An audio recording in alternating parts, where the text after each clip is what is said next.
Today, we're kicking off part 1 of our series, What If Everyone Gets Obsessed with Deku and Had Harem? If you enjoy this video, please give it a like and subscribe for more content in the future. The author of this story is number 23 from Fanfiction.net. All the relevant links are in the description. Feel free to say hello to the author on their profile. Now, let's dive into the fanfic. Author's note. So, good morning, afternoon, night for everyone who is reading this. First story on Boku no Hero Academia. I warn you, the characters may diverse greatly from the originals due to lewd things. This huge mess popped on my mind inspired by a certain doujinshi where our dear quirk inheritor was born with a quirk, one that lead to the formation of a harem, as you may or may not be used to, depending on how much schooler life animes you had seen before. That said, rated M for obvious reason, don't own nothing related to Boku no Hero Academia, except for this fic, just the usual. Forgive me in advance for any errors you may find in the text, not natural language, still working on it. It all starts with a thought. UA. High school. The number one college for those who seek the most popular and viewed profession in the world. A hero. Since the appearance of the first baby with a quirk, the world changed completely, with more and more people manifesting those unique characteristics. This, of course, caused major problems, the biggest of them all being a huge increase in criminality, but with that also came the age of the heroes, people willing to use their quirks to help others and make the world a better place. Such was the greatness of these changes, the heroic acts became a profession itself, just like a fireman, a medic, or a professor, and with that came some benefits and also some rules. Thus, in order to prepare the next generations for the great responsibilities of having others trusting their lives on them, the hero course was created, and it quickly became the most popular among all the girls and boys. And in the middle of this huge wave stood Midoriya Izuku, a very shy and recluse teen, once quirkless, but now the inheritor of the quirk of the number one hero, All Might, one for all. Due to his previous lack of quirk, Izuku never had many friends. In fact, his condition led to what one could call a miserable childhood, being constantly bullied by his friend, Bakugo Katsuki. But despite all that, Izuku grew up with a dream that one day he would be a cool hero that saved people with a big smile on his face, just like his idol. The first step was having a quirk check. Then enter in the best hero course, the one his idol and mentor went by check. Now he had to learn how to control his new power without breaking every bone on his body in progress. And due to the lack of social skills, he had to work on interacting with people in order to be a suitable successor of the symbol of peace, also in progress. Despite his introverted personality, his mumbling habits and his probably, just a little bit exacerbated adoration for All Might, he was a kind boy with a heart of gold and a will strong as steel. You just had to give him some time and then he would show the best of him. Yes, Midoriya Izuku was without a shade of doubt someone you could count on, and Uraraka Ochaco knew that pretty well. Ochaco was also a very kind girl with a bubbly, warm, and bright nature, as her name suggested. They met at the entrance of the UA, and even went through the admission test together. She would not admit it, not even to herself, but she fell in love with the guy as fast as her other friend Ida Tenya could run. But that was back then. Right now she had other conflicts on her head to solve. Ochaco's POV. This is bad, really bad. I did it again, and the worst part is that I'm starting to not care about it, as if it was something normal. Am I a lost case? Well, it doesn't matter right now, as in right now, because I am thinking of him, so forget the rest. I'll worry about my morals tomorrow. This is so more important. Deku-kun, you are really a bad boy, you know it. No one should be so adorable and cute and nice and smart and so damn sexy at the same time. Just thinking about you makes me get hot. It was easier back then when I just got flustered, but every time you come to my mind I get so hot. I can't resist the urge. Damn it, Deku-kun, you are making me a needy girl, you know it? Of course you don't, but that's my fault. You are such a pure person that you probably won't look at me and other was beside a friend. But I want to be more to you, I need to be more to you. I need you so bad I think I'll go crazy at some point. Wow, tone down Ochaco. He surely won't like a crazy and needy girl glued on him, right? But what if someone else catch his attention? Ugh, the simple thought of some random girl seducing my Deku-kun makes me want to puke. Oh my, am I turning into some kind of yandere? Ah, Deku-kun, I need you so much, so much, and you don't even know it. I wish I could just go and tell you right away, but I can't. What if I say something wrong? And if you just say no? What if you end hating me? No, that can't happen. Deku-kun hating me. What would I do then? Ah, Deku-kun, you make me so wet. And, yes, she is doing what it seems she is doing. It was way past midnight, everyone was sleeping in the Heights Alliance, except for a certain Uraraka Ochako. In the darkness of her room, alone with a picture of Midoriya doing his workouts at the gym, the strange angle giving out that said person didn't exactly allow her to take this photo with her phone. Ochaco stopped counting how many times she touched herself while thinking about her dear green-haired boy around the number 74, and ultimately she wasn't worrying much about it either. She had her mouth muffled by her pillow because her moaning could get her into an embarrassing situation with the other girls, one of the downsides of the dorm system. Seriously, sometimes she forgot to lock the door and one of them just had to enter almost without warning. Not that she spent all of her free time doing it, just and the times she started early.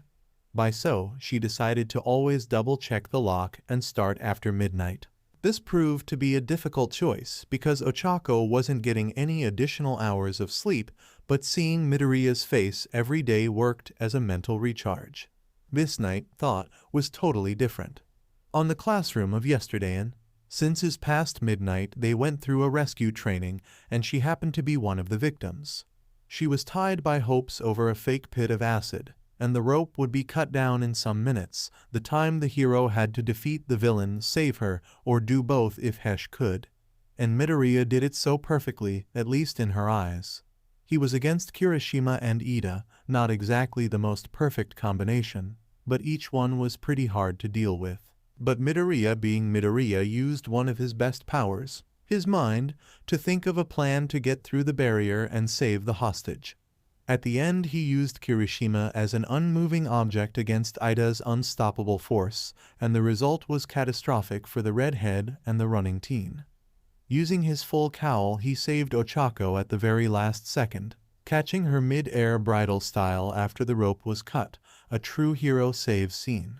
And while in Midoriya's head he was freaking out about holding his not-so-secret crush like a bride, in Uraraka's head there was a whole list of what they would do and try at the night of their honeymoon. Heck, she had to hold herself in order to not wet her hero costume. And with that event in mind, Ochaco could not wait to midnight to come. She had to release her tension, but due to what happened it didn't seem the same as usual. She came 4 times already and was still feeling hot. Hot? Was really it? Maybe it was frustration. Yeah, she was frustrated for a lot of reasons. For one, she didn't have the courage or the nerve to ask her crush out, not even to a simple outing between friends, let alone a date. Second, she noticed it before, but now it was clear to her that simple pictures of Midoriya would not satisfy her needs. The ones she had weren't erotic in the slightest. This one, where Midoriya had his arms exposed and a very small portion of his abs showing, was the closest thing she had. Third, and maybe most important, her imagination had a limit, a very high limit, but a limit nonetheless. The waves of pleasure coming from her inwards didn't have the same effect of the first times. She was very ashamed of herself for doing it, thinking about Midoriya above all things, but now it was just a good feeling. She fell on the routine, and to get out of it and release her tension, she would need to reach new levels, go beyond. But the question was how? How to get a closer feeling of her dear Deku-kun. She could try these toys she heard about sometimes, but it would be too risky to leave possible crime proofs in her room. Then something clicked on her light head. The best way to get closer to Deku-kun was having the real deal. Ochaco's pav. I can't do it. He's too beautiful, too perfect, too pure. Do this to him would maculate his very image. I feel guilty of being playing with myself, having him on my head. Not that this will stop me. I can get over this low level of guilt. Ah, Deku-kun, if only I could have you for a single moment, 1 minute to memorize your everything. Deku-kun's curly hair, his cute freckles, his bright eyes, Deku-kun's strong arms, his toned abs that I know he has, his defined chest. Wah, Ochaco, what the hell are you thinking? What are you? Get yourself together, I can't give up to the temptation. Ah, just lay on your bed and sleep, Ochaco. That won't happen. Not today, not tomorrow, probably never happen. Yes, stay on the bed, today is Saturday after all. She was telling herself that, but she already on the balcony of her room. There, in the middle of night, she took a deep breath as she pondered what she was about to do. Looking up at the starry sky, she thought about all the consequences that could come from that idea, both for her and Midoriya. A gentle cold breeze blew by, brushing her hair. It also sent shivers down there because she was hot and wet. She has set her mind. Using her quirk to make herself lighter, she jumped from her balcony and started climbing up to the roof, as silent as she could, to reach the boy's side. She climbed one balcony after another, her cheeks puffed as she was fighting her sickness of using her power. Impressive how a turn-on could help so much. She had to see it better later, maybe. She finally reached her destination, releasing her zero-gravity effect. Luckily, the glass door was open, so it was easy to get in. Once inside the dark room, she laid her eyes on her dear Deku-kun, the bluish-white light of the moon illuminating his tranquil face. Ochaco didn't know how much longer she had been staring at his sleepy form, but she shook her head and cleared her mind. This was the last time to consider things, there was no turning back after that. Her deep thought wandered to lewd things so quickly that all the restrictions she had put for herself went flying through the imaginary window. Hell, she was drooling a little. Ochaco's puff. And, just to make things clear, in this part the normal text is one voice in Uraraka's head and the italic is another voice. Deku-kun is sleeping, I shouldn't do it. I feel like a sinner for disturbing his sleep. But when will I have such a good opportunity? But what will he think of me? What if he hates me? I just have to make sure he enjoys it so much he will ask for more. No, Deku-kun isn't like that. He is such a great person. He surely is, but I want to see how great he really is. No comment. No, me too. His sleepy form is so beautiful. Forgive me, Deku-kun, but I must do it. I cannot resist you any longer. Uraraka reached for his blanket and removed in a swift motion, and for her most happiness, he was sleeping without shirt, only using boxers. No lost opportunities, she took some good shots with her phone. Sitting at the end of the bed, she leaned over his legs, reaching for his boxers. After that hard task, she allowed herself to appreciate her hard work, Deku-kun's exposed inner regions. Her breath immediately became irregular as she was getting excited. Her head hovered over her target, but centimeters away from JT she heard something that would change her life. Uraraka, not here, they are looking. My name, he said my name, Deku-kun is dreaming with me. She felt in heaven so much that she didn't even consider what kind of context she was on his dream. That aside, she became so aroused and love-blind that her mind focused on a single thing. If he was awake, Midoriya would see pink hearts on Uraraka's bright eyes and a kind of menacing and lustful aura around her. Just wait, Deku-kun, you are going to feel amazing, I promise. And with that, she took hold of the sleepy boy's member and started jerking off at a slow pace at first, increasing the speed until it became hard. Uraraka had to cover her mouth not to let out her gasp when she saw his erect member. Her eyes were big like saucers. And then came the final blow to the girl's unstable mind. Midoriya let out a small moan. Yes, Deku-kun moaned, I am all yours, Deku-kun. Take as much of me as you want. Without second thought, she started enjoying herself the taste of her loved one. It was unusual, different, but wonderful in a way she could not describe in words. The more she liked, the more she wanted. Opening her mouth, she started sucking it while using her tongue to like. With her now free hand, she removed her clothes and started playing with herself. Indeed, this was a whole new level of pleasure. It was totally worth the risk. She could feel his body tensing, his member getting even harder as she sucked in, and it only made her excited. Ochaco dared to go beyond and tried to put his entire deck inside her mouth, but she gagged when it reached her throat, making her back off and gasp for air. Deku-kun, so big, heh heh heh. She tried again and again until she finally managed to touch the base of his deck. She had to focus completely on this in order to not choke on this huge bone, and waited some time like that to get used to the feeling. Once her lungs could not wait any more for air, she backed off again, breathing heavily. Right, I think I got it. Be ready, Deku-kun, Uraraka Ochaco will make you came tonight. With this unique motivation, Uraraka dived back at the member of her loved one, determined to give him the best night of his life so far, even if he was sleeping. She started again, this time with much more technique. She had a fast pace and was stroking the base of his member. From time to time Midoriya would involuntarily let out a low moan, which only encouraged the brunette to keep going on. Uraraka herself was enjoying it so much she came by herself, but she kept going anyway. Then something got her attention. His body was becoming more stiff, which she supposed to be the signal that he was close. Perfect! A chance to taste Midoriya's juices. She sped up a bit and felt his member twitching inside her mouth. It was the time. She shoved as much of his member as she could inside her mouth with all her strength.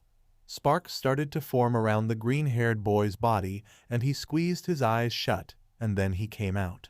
Now, Uraraka heard about those hentai animes where there was a massive jet of came all over the place, and she was smart enough to know it was impossible to happen, which was the main reason why she got so surprised the massive stream that exploded.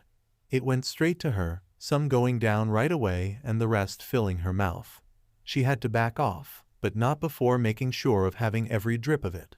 She finally made it and lifted her head, her cheeks full with cane while she took slow gulps of the thick liquid. With her mouth finally free, she allowed herself to gasp for air. Well, it doesn't taste so bad, she said in a low tone to herself. Huh? After hearing that, her whole body tensed.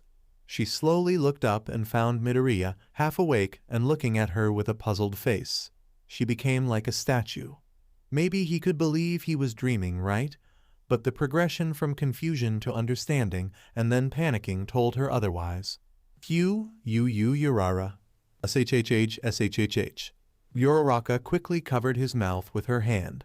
Unfortunately or not, she used the hand that was down there inside her, so it was covered with, which only made the boy panic even more. Inside Midoriya's head was like a tornado. He was flustered that he had such a lewd dream with Uraraka, and then when he woke up he was without pants and with Uraraka herself on top of him in a very suspicious position. Could it be the attack of a villain? No, wait, why would a villain attack him like this, and at UA, on top of everything? Another wait, could there be quirks related to, he never heard about it before so. Deku-kun, Uraraka whispered. Huh? You are mumbling again. On the bright side, it wasn't an attack, at least of a villain. On the dark, terrible side, it really was Uraraka on top of him covering his mouth with a hand suspiciously wet. But before he could ask what the hell was happening, he saw something that completely threw him off. Uraraka was crying. Small tears formed in the corners of her beautiful eyes and rolled down her peaky cheeks. For a second he stopped to acknowledge just how precious she looked when in light of the moon. Sorry, Deku-kun, I did something unforgivable. What? Uraraka-san, what happened? I couldn't contain myself. I needed it so much that I... What is it? What did you have to do? I sucked your member. An odd minute of silence. Can I ask why? The two of them were a mess of blush and awkwardness, so Uraraka decided to throw what was left of her dignity away and tell him right away. There couldn't be any better time. Well, Deku-kun, it happens that I love you. I really love you. So much that I cannot get you out of my head, and I got so excited that, it's a shame to simply say it. You really love me? Huh? Yes, I really do. I love you, Deku-kun. There was no way he could get any more red than now. Oh, I see. Well, I love you too, Uraraka. There was no way she could get any more red than now. You are not lying? No. Since the first time I saw you, I knew I loved you. I just never had the courage to say it. Sorry.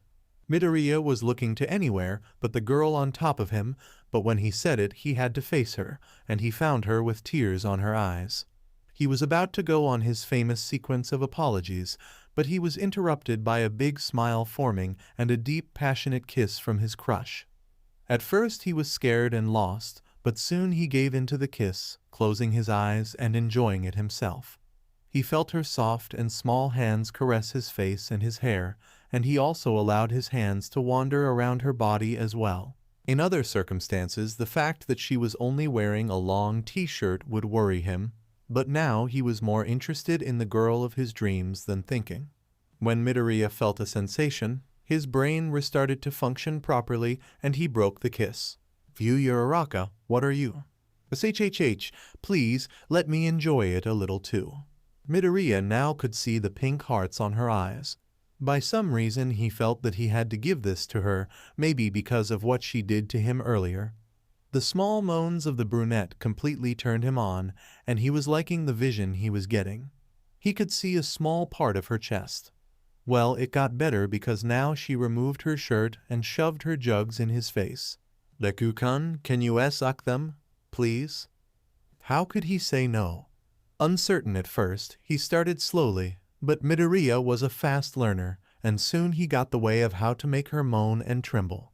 As for Midoriya, well, he was surely having his time too. He never really thought seriously about having a girlfriend before, due to his focus on being a hero, and also because of his low self-esteem, so when Uraraka said she loved him, he felt the best in the world. Also due to his lack of social skills and his pure nature, he never thought about doing what he was doing now. To be honest, he never really understood why Kaminari and Mineta would always talk about this kind of topic. Well, now he did, but he was sure they didn't get anywhere near his actual level. Was it pride he was feeling? Well, he was happy that he had Uraraka for him, but it wasn't as if he was a thing for him to keep. There, he had Uraraka. Thinking simple about it, it was an achievement for him, a great one, considering his shyness and clumsiness. Anyway, that was too much overthinking. But deep in the back of his mind, the last bit of his rational part considered making some research on this topic. He felt that he had to make Uraraka feel as good as she made him feel. Speaking of which, Deku-kun, I'm about to. He kind of knew what that meant, so he sped up a bit and tried to reach a little deep inside her. Uraraka was feeling sheer pleasure and was on her limit. None of the times she played herself could compare to what she was feeling now, by a huge difference. At her breaking point, her whole body tensed, and she thrusted her hips forth while holding Midoriya by his head, and then she came. She had to hold her breath to stop the screaming from coming out loud. She was shaking, and her inwards were wet and hot as if they were on fire. A huge wave washed over her, and she finally relaxed, all that while Midoriya tried to take in her juices without making a mess. Both were short-breathed, but Uraraka had the most lustful face Midoriya has ever seen. None that he saw a great number anyways. His reference was a teen magazine with Midnight on the cover that he saw once when he was at the comics stand. That view of Uraraka would be cauterized in the back of his eyes forever, he was sure of it. The brunette then seemed to get back from Lustland and looked endearingly at her green-haired crush that now was more than just a crush. She laid her naked body over his and rested her head on his chest. "Deku-kun, did you like to touch my jugs?" Yes." "Deku-kun, did you like to touch me down there?" Yeah." "Deku-kun, forgive me for making you do it. I just..." "Stop it. You didn't force me, at least not after I woke up. I feel very ashamed of doing it. Do you hate me? Do you think I am a..." "Don't even say it, Uraraka. I would never hate you, and you are not a, well, you know, that kind of woman." "You really mean it?" "Yes, I do." "Deku-kun, can I be your girlfriend?" "Sure. Can I be your boyfriend?" Absolutely. Can I call you by your first name? Oh sure, but it is better not tell the other right away. They would make a lot of noise. In a good way, I guess. Yeah, I was also thinking of that. Ochako then locked her new boyfriend in another passionate kiss, the juices of each other mixing in a strange yet nice mess inside their mouths. You taste wonderful, Izuku. You too, oh Ochako. Another glimpse of the pink hearts. Was he seeing things? Well, anyway, with that, she playfully kissed his forehead and left the bed, picking up her shirt and moving to the balcony so she could go back to her room. Izuku got up and reached for something on his bed. Ochako, why you forgot this? Oh, this? You can keep it as a memory of tonight, okay? As she said it, she winked playfully and jumped up while using her quirk to make herself lighter. And Izuku was left alone. Looking closer at it, it was clear to him that she was wet way before she got here.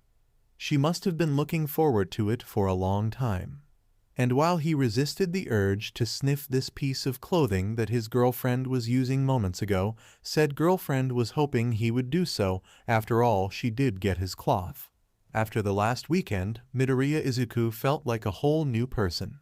In one night, not only he achieved his goal of confessing his love for Uraraka Ochako, he also asked her to be her boyfriend, and she said yes. And let's not forget the completely new and unexpected experience with his new girlfriend. To say they were intimate was an understatement, but putting aside the gigantic amount of happiness he felt, both agreed to keep their relationship a secret from the rest of the class, for the sake of avoiding too much noise. They decided that a more gradative approach would be better, giving some hints here and there until they officially came up with the news. Monday morning came and Midoriya woke up to the first day of the first week of his new life as a teen in a relationship. He was eager to go to class and stay near his girlfriend. My girlfriend, huh? That simple thought was enough to put a huge smile on the green-haired teen's face. He jumped from his bed and rushed to his wardrobe, changing into his training clothes. In fact, he woke up pretty early to go on his matinal run, usually 20 laps at the running track. After that, he took a quick shower and went to the common room to get his breakfast.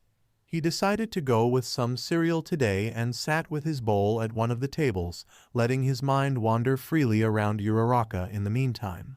Such was his daydreaming that the boy failed to notice some of his friends talking with him and sitting beside him, Kirishima, Aoyama, and Ojiro, to be precise. Oi, Earth to Midoriya. Is someone there? Kirishima waved a hand in front of the distracted boy's face, bringing him back to the real world with a jump. Oh, Kirishima. Good morning. Morning, Midoriya. Man, you wake up pretty early. Do you even sleep? Ah, well, I'm kind of used to it. It's like an habit. Ah, you seemed very caught up on your thoughts. What did you have on your head, Mon-ami? Aoyama, always twinkling, asked with his usual smile as they grabbed a toast and put on some butter. Midoriya had to stop his mouth from saying right away about Uraraka and him together. Nothing in particular. You guys also wake up early. I always woke up early because of the martial arts training, so it's pretty much the same as you. Having the right amount of sleep is pretty important if you want to shine all day. My old man always told me that a true man doesn't slack off. The small group kept talking about other topics and Midoriya was relieved he didn't have to get into that particular point again. Soon the rest of the crew joined them, and after breakfast they headed to the classroom. Class went on like usual, except for some brief glance exchanges between the secret lovebirds.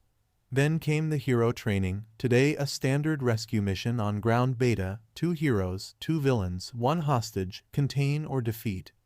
Midoriya teamed up with Shoji against Takoyami and Sato, and Ida ended as the hostage. No big deal, except for when Midoriya went to his place and passed by Uraraka, the girl discreetly gave him a slap on his butt, which obviously startled the boy, but he managed to fake it while Uraraka had a sly smile on her lips.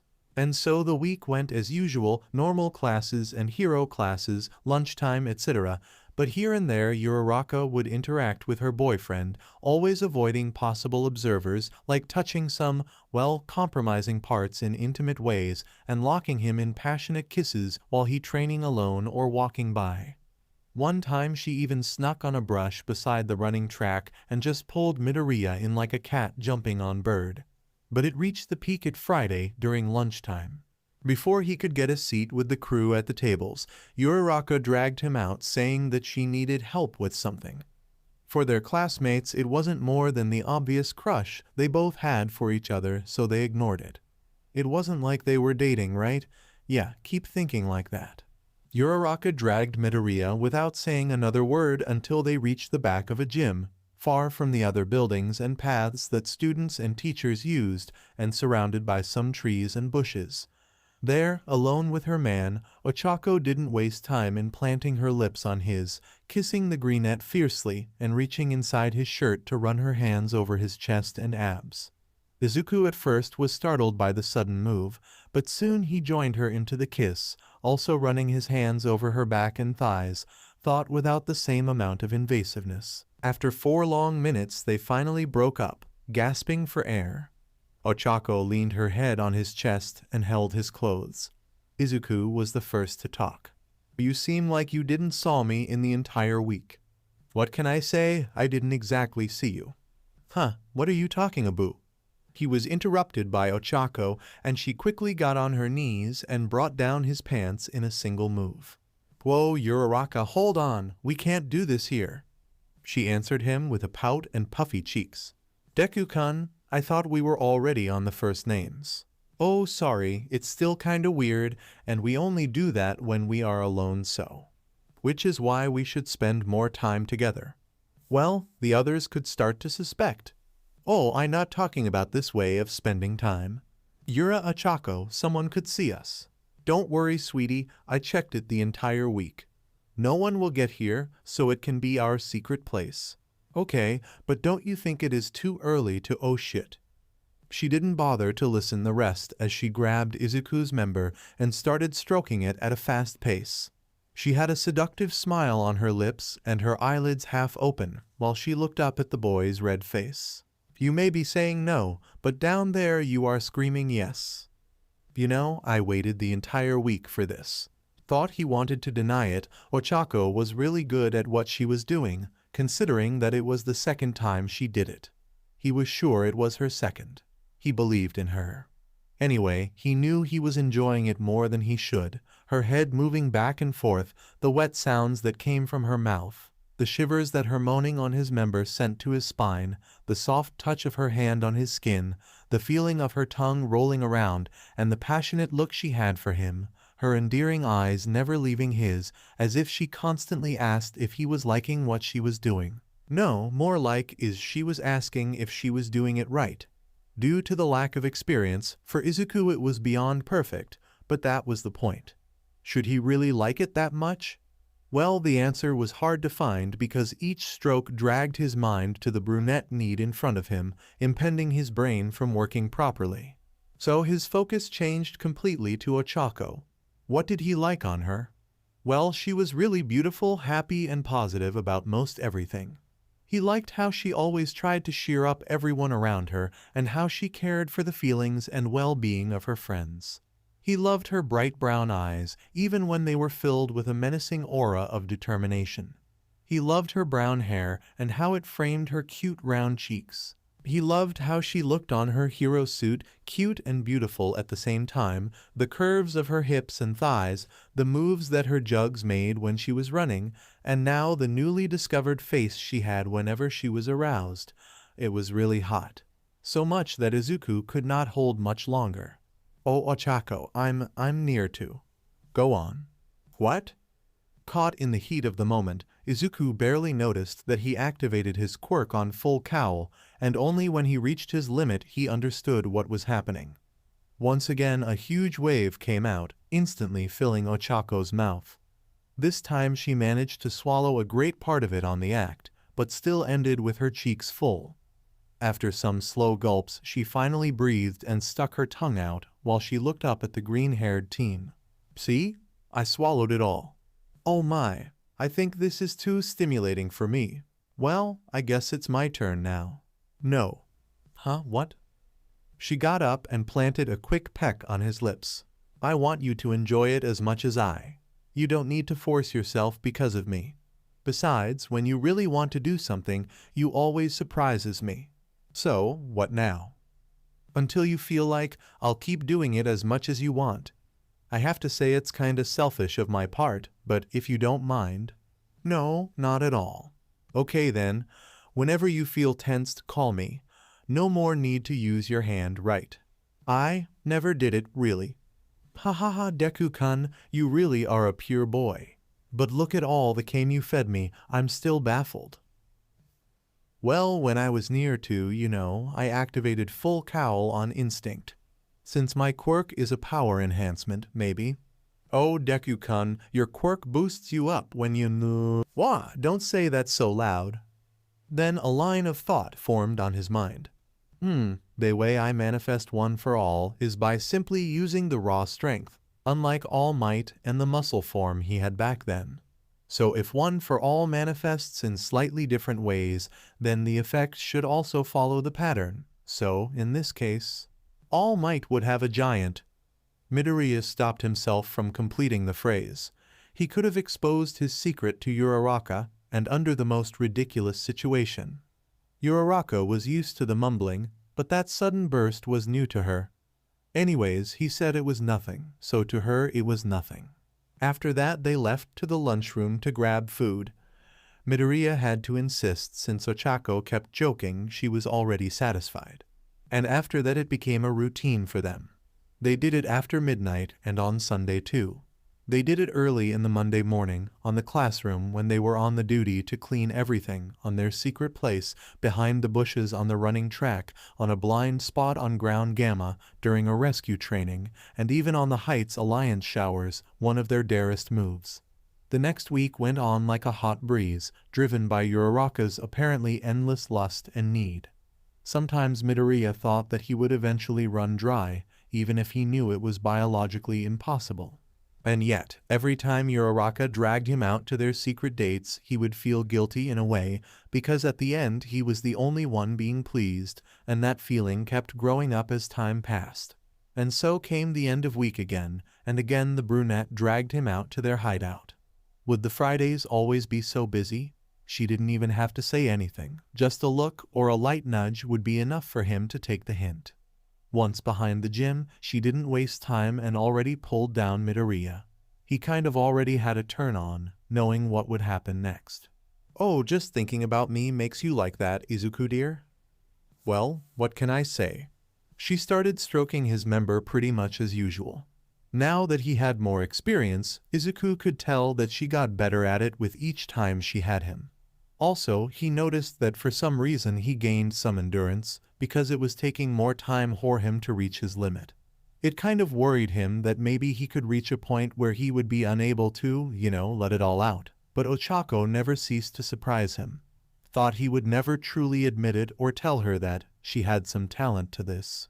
Speaking of which, Ochaco was very caught up in what she was doing today. She had the entire length of his member inside her mouth, without gagging and moving her head pretty fast, if compared to the previous times. If he could tell, she seemed extremely thirsty for him today. Oh my, Ochaco! She stopped just for a moment and looked up at him with her lustful yet cute and bright eyes. Don't worry about it, dear. I want you to be yourself. Don't hold nothing back. And then she resumed, this time even faster. By now she kind of knew when he was near his limit, and she felt very proud of knowing these details about her boyfriend. Izuku was a really good guy, and even when she was obviously driving him crazy from sheer pleasure, he would keep himself from swearing or touching her in a way that could hurt her. He is so careful sometimes, but he is finally opening up for me. The green-haired boy couldn't hold himself much longer, as the brunette need in front of him was using all her skill and with lots of energy. He felt the energy of one for all building up inside him as he got closer to climax, small sparks appearing here and there. On instinct, he held her head on the sides and moved it faster, catching Ochaco by surprise. She got startled for some seconds but quickly adjusted to the new speed and let him have it his way, happy that he was taking some initiative. Izuku's low moans and grunts sounded like music to her, and she took the opportunity to use her free hands on her private parts, which was already wet. When Izuku reached his limit, the huge stream came out, and he held her head close to his hips, her lips glued on the base of his member.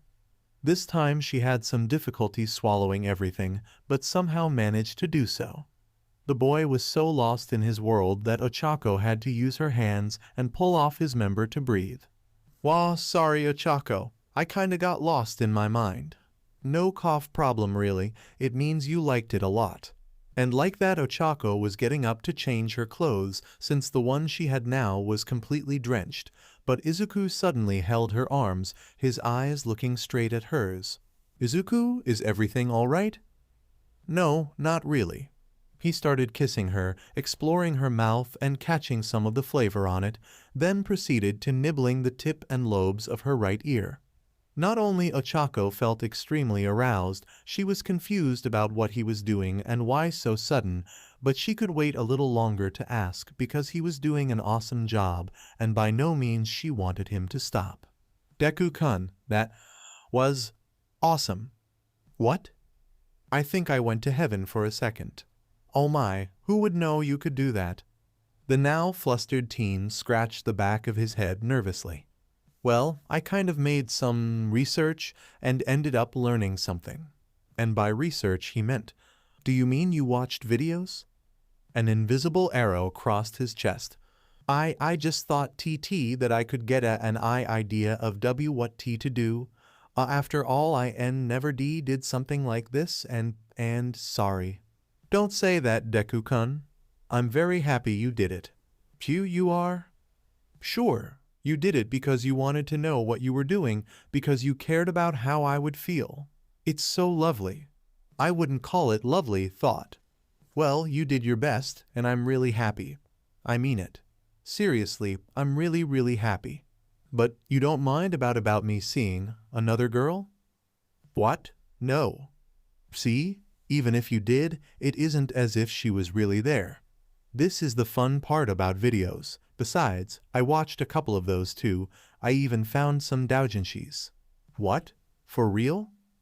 How long have you been, attentive to me? You don't have to say if you don't want to." Let's see.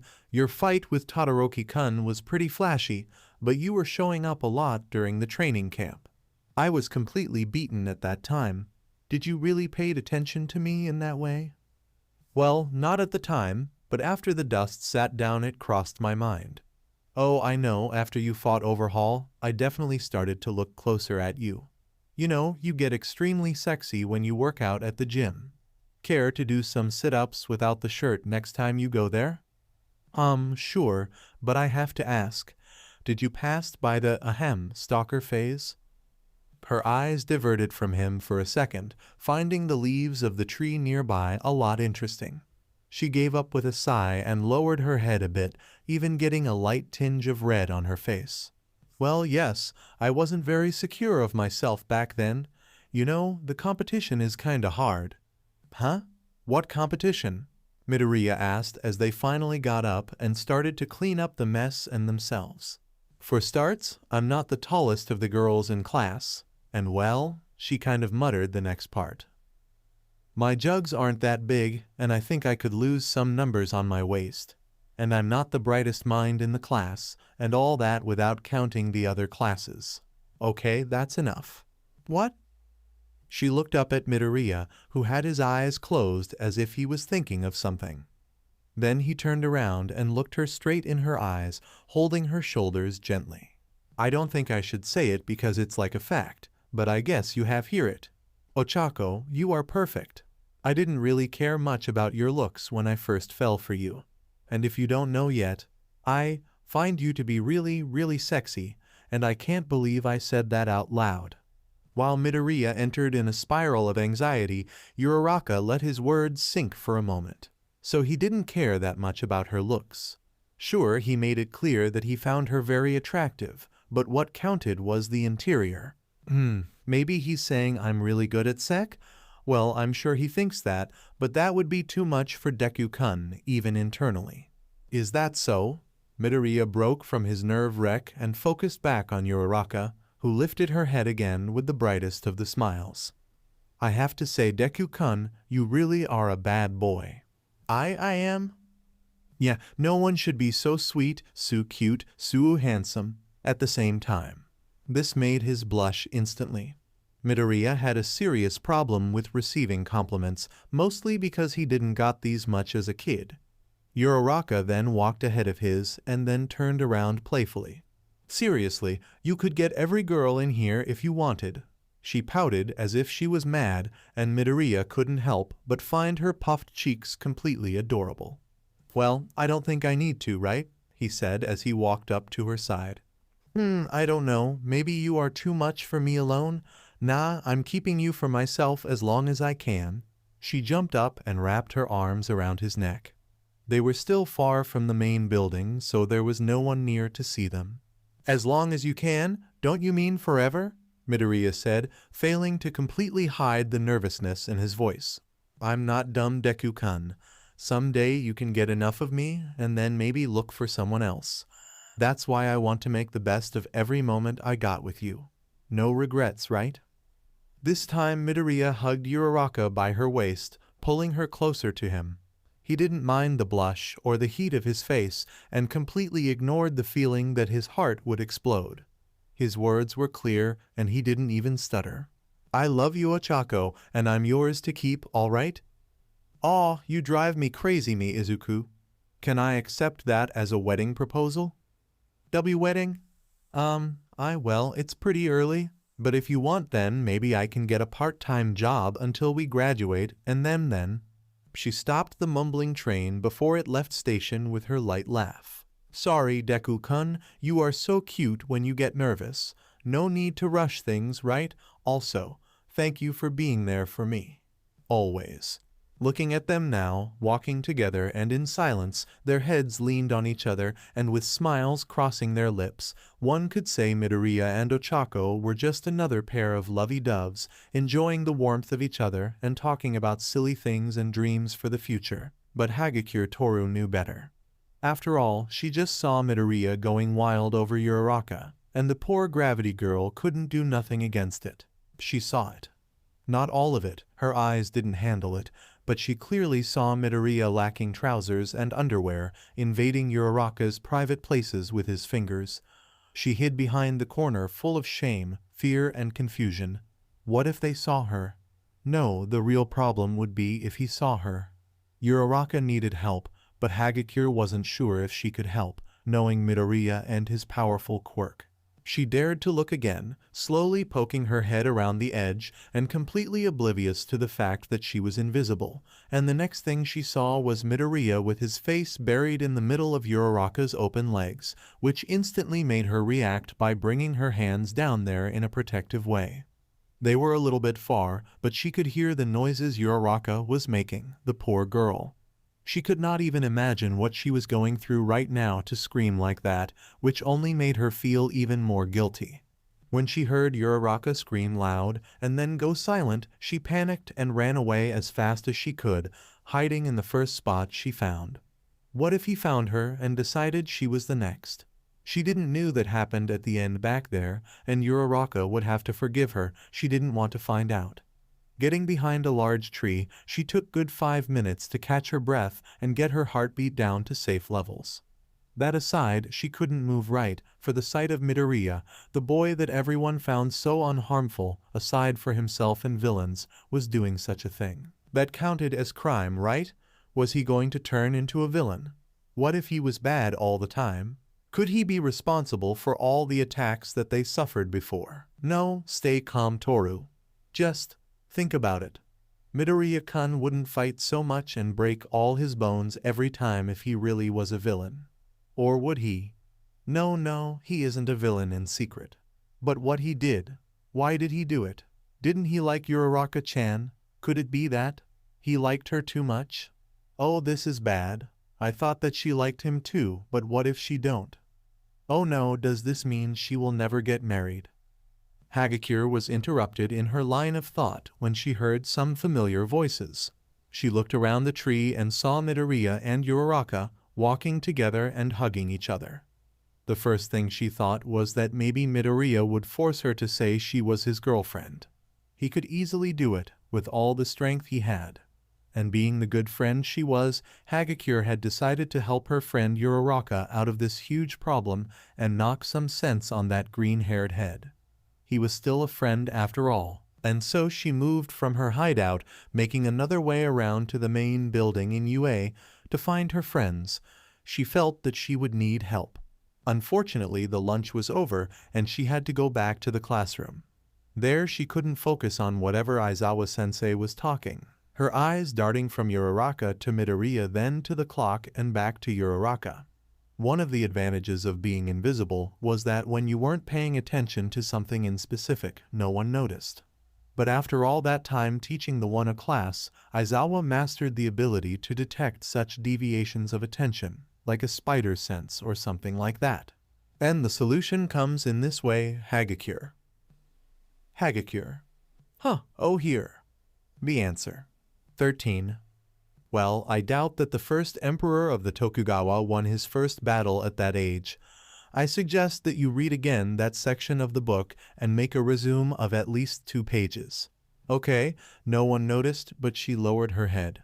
And try to pay attention on the lesson. Okay, now they noticed because her head was on the desk. After that went the hero training, and in the way to change into their training clothes, none other than Midoriya walked up to Hagakure. Hagakure-san, if why you want I can help you out with these lessons. Don't worry, I can handle it. Really? I don't mind. But I do. I feel like I have to do it myself. Besides, I'm sure you are pretty busy with your training. Yeah. That is true, but I could skip one day to... Oh, please don't. I'd hate to get in your way. To training, that is. I should go, bye. And just like that she darted to the girls' locker room, leaving a confused and embarrassed Midoriya behind. Did I said something wrong? Don't worry, Midoriya-kun, I'm sure she means it when she says she needs to do it herself. As heroes in training, we all should do our best to overcome our difficulties, Ida said proudly as he comforted his shorter friend with a hand on his shoulder. I guess so.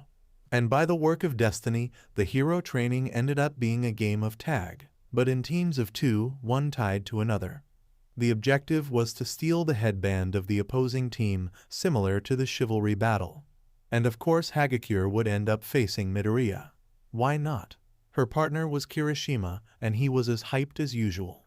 They were against Midoriya and Koda, not a particularly strong combination, but still, she had to face Midoriya. The result, which surprised practically everyone except for Bakugo, who kept swearing, and Uraraka, who kept saying Midoriya would win, was a victory to Koda and Midoriya. It all ended with one attack, after lots of talking, that is, knowing that Kirishima wouldn't leave any openings and that Koda wasn't exactly the most outgoing person, even compared to him, the Greenette formed a plan and then proceeded to convince Koda in helping. Using his quirk, the shy boy called a group of crows, which swarmed around the hardened quirk user and invisible girl, distracting him. With that opening, Midoriya used full cowl and launched them at their target. Being the stubborn guy he was, Kirishima held Midoriya in place, managing to keep both him and Koda away from Hagakure, who had the headband, but the invisible girl panicked when Midoriya tried to reach for it while Kirishima held him down. She rolled up the redhead's back and entered on the range of Koda, who easily stole the headband, much for his and Hagakure's relief. After the match, everyone got around Koda, making the poor boy a pile of nerves while Kirishima complained with himself about this lose not being very manly. As for Hagakure, well, she got as much distance as she could from the quirk inheritor. Class was over, and as soon as everyone got out of the shower, the invisible girl ran from her room to Yaoyorozu's room, where the other girls would make a study group. Hagakure just bust the door open, closing it quickly after her and startling her friends in the meantime, but the bigger shock would come now. Girls, Midoriya was between Uraraka's legs. Todoroki wasn't nowhere close to them, but the room instantly froze. It took Hagakure a moment to realize that Uraraka herself was also invited to the group, so maybe, just maybe, that wasn't the best way to give the news. Lucky enough, she didn't see the brunette here, so she was safe. As for the others... What? I said that Midoriya got. Don't repeat that, please. Ojiro was the first to manifest. Hagakure-san, gossiping is a very bad habit, even more with this kind of topic. Yaoyorozu, still shocked from the sudden information, couldn't help but act as the more mature in the room. Ashido on the other side. Oh my girl, where did you hear that? Here, girl, I saw it with my eyes. The memory of the event made her shudder. Ribbit. As shocking as it sounds, I really doubt that Midoriya would do something like that. I agree. Those two are falling for each other since the start of the year, and we didn't see them getting slightly closer. I'd even say it is impossible for them before we graduate, Ojiro said. They all kind of agreed with it, but that didn't remove the blush on everyone's faces. The simple suggestion of them maybe doing something like that, well, the girls had a little bit of imagination, right? Toru, what do you mean exactly by between her legs? For once Mina was feeling very uncomfortable and embarrassed. Exactly what it seems. Can you please talk louder? Oh, sorry, Momo-chan. By the way, shouldn't Uraraka be here too? She said she had something to do and would come another day, Ribbit. That made their minds trail back to that thought again, but they quickly banished the mental image. Well, as I said before, I mean exactly what I say. And how did you find that out, Toru? Mina was so embarrassed she was even looking kinda downwards and pushing her index fingers together. Well, remember when we were talking about how these two always seem to vanish at the same time? So I got out and saw them walking away to somewhere, and I followed because I got curious. At some point I lost them and just wandered around, but then I heard some noise coming from behind one of the gyms, and I came to see what it was. I thought it was a cat, but I ended up seeing Midoriya putting his fingers on Uraraka's. Ah, stop! Too much details. Ojiro even covered her ears. Hagakure-san, this is a very serious situation. It could get you in a lot of trouble if it came to their knowing, or of the teachers, that you are telling this story around. But Momo-chan, I saw it, I swear.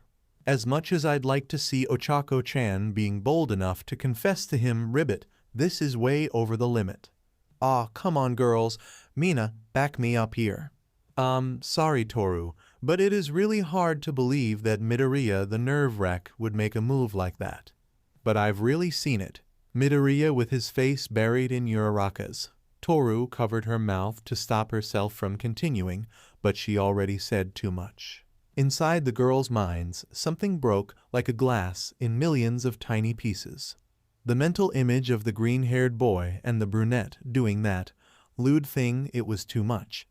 The cold of the room soon turned into an uncomfortable and unwelcome heat. After all, they weren't completely oblivious to this topic, given their age. Once again Momo felt that it was up to her to act as a more mature person. That'll be well then. As serious as it seems, we should not jump to conclusions. They didn't notice you, right? Well, no. So there was some distance between you and them, right? But then they could be doing something else. Who knows, maybe someone with an illusion quirk played a prank on you. Yeah, it could be that, Toru. Not you too, Mina. Ribbit, how about we keep an eye on them, Ribbit, just to be safe? And if we find something strange, we stop them and ask the questions. I guess it could work, Kyoka-chan, but still, what do I do about what I saw, trick or not? Just try not to focus on it, okay? You'll forget about it soon. Mina said that, but the simple idea of the dynamic duo being this intimate got cauterized in the back of their minds. Everyone felt uneasy and a little bit warm, and they couldn't help but wonder what was it that Ochaco had to do that she couldn't come to the study group they decided to do 3 weeks ago. Pure thoughts, focus on pure thoughts. Following the start of a plan they formed, the weekend passed by with the group of girls watching the possible couple from the distance, sometimes asking things in a way that wasn't suspicious, hoping that they would let something slip. Unfortunately, or maybe not, the two seemed pretty normal, no big deal. Hagakure insisted on what she said, and so they decided to keep an eye on them during the next week too. Now, instead of not find any signs, they started to seem the two slightly getting closer. The details were pretty subtle, but they were there. An exchange of looks during the classes, sharing small bits of their food, sitting a little closer to each other, talking more and openly cheering for each other during the hero training. And of course, there were those smiles that never left their faces. If it wasn't for the actual situation, they would be very happy that Uraraka and Midoriya finally noticed the mutual feelings. By the end of the week, pretty late in the night, they all were gathered in Yaoyorozu's room. After finishing the homework, they discussed about the couple and what Hagakure had supposedly seen. I guess it settles it. As far as I can see, they are finally getting together, but not in an illicit way. Yeah, I agree. So Toru, do you have any idea of who could play a prank on you? Mina, Momo-chan, I know what I've seen. Even if it was the case, it's your word against theirs, Ribbit. We didn't find any proof of it, Ribbit. Just try to forget it, Hagakure-chan. You just say that because you didn't see it with your own eyes, Kyoka-chan. I feel like it got marked by fire in the back of my mind. If it is the effect of a quirk, we could find the user and ask him to undo it. Good idea. Oh, I bet Midoriya could help out. No, please don't. Geez, Toru, relax. I know you have been kind of on the edge, but come on, we are talking about Midoriya here. Hagakure let her head fall and let out a sigh. She was tired, mostly because she didn't have a lot of quality sleep during last week. We should get ready to bed. We have a special class tomorrow. Don't remind me of that. Who had the idea of having a class on Saturday? At least it will be a hero training, Ribbit. Well, whatever. Night, girls. Everyone dismissed and left to their own rooms, soon falling on the beds, but Hagakure didn't feel like sleeping. She removed her blankets and walked to the balcony, opening the glass door and leaning on the short wall as she let the cold breeze brush her hair. The night sky was full of stars today, without clouds, and the moon was full and with a bluish glow. She kind of lost the track of time looking up at the sky. Her mind wandered, so she didn't have to think about that other topic. But then something in the corner of her eye caught her attention. A figure, illuminated by the moonlight, climbing the wall of the building, jumping to the balcony of the 5th floor and then to the roof. She looked closer, trying to figure out what or who was it. It came from, let's see, the 4th floor. I am on the 3rd floor with Kyoka-chan. Mina's room is the one above mine. And on the 5th floor there's Momo-chan and Tsu-chan, so that is Ochaco's room. And then that dreaded image came to her mind. Oh no, she wasn't going to his room, right? Would she confront him to let her go? But what if he caught her again? The invisible girl then rushed out of her room, going from room to room and waking up the other girls. Toru, it's 2 in the morning. Mina, hurry up. Ochako-chan may be in trouble. What? I saw someone climbing up the building, and I think it came from her room, so I... Oh my gosh, could it be a villain attack? No, I don't think. You wake up the boys, I'll get the girls. Meet me at Ochaco's room. Wait, I don't think that, and she's gone. After 5 desperate minutes, all the girls were in front of Uraraka's room and found Toru, and only Toru, waiting at the door. Toru, what happened? The boys didn't wake up. What? No, I didn't call them. If you had listened to me, you would know what this is about. And still sleepy Yaoyorozu stepped in and spoke. Then what is the reason for all this noise? Yawn. I think that Ochako-chan went to Midoriya's room to face him. I guess he forced her to do it, maybe. Hagakure-san. Wait, look at it. Hagakure opened the door and showed them the room completely empty. Now, I bet that she's at Midoriya's room. Will you go with me? The girls looked at each other. Now their suspicions were up. Well, checking wouldn't harm, right? They went to the boys' side of the dorm and quietly walked by the corridor, reaching for Midoriya's room. They hesitated for a bit, looking at each other. They even whispered, afraid to wake up someone. What will we say if he wakes up? Ribbit. We could say we saw something outside and thought it could be a villain. Well, what are we waiting for then? Toru, open it. What? Why me? Well, this was kind of your idea. Kyoka-chan, that's not fair. Okay, let me do it. I can deal with Midoriya later. Taking the lead, Momo-chan? Ribbit? Someone has to. The sooner we do it. Yaoyorozu turned the knob. I was locked. She looked behind her, and all the others had those expectant looks, waiting for her to act. She sighed and waved her head as she created a small lockpick. The others took a mental note to talk about Yaoyorozu's hidden ability later.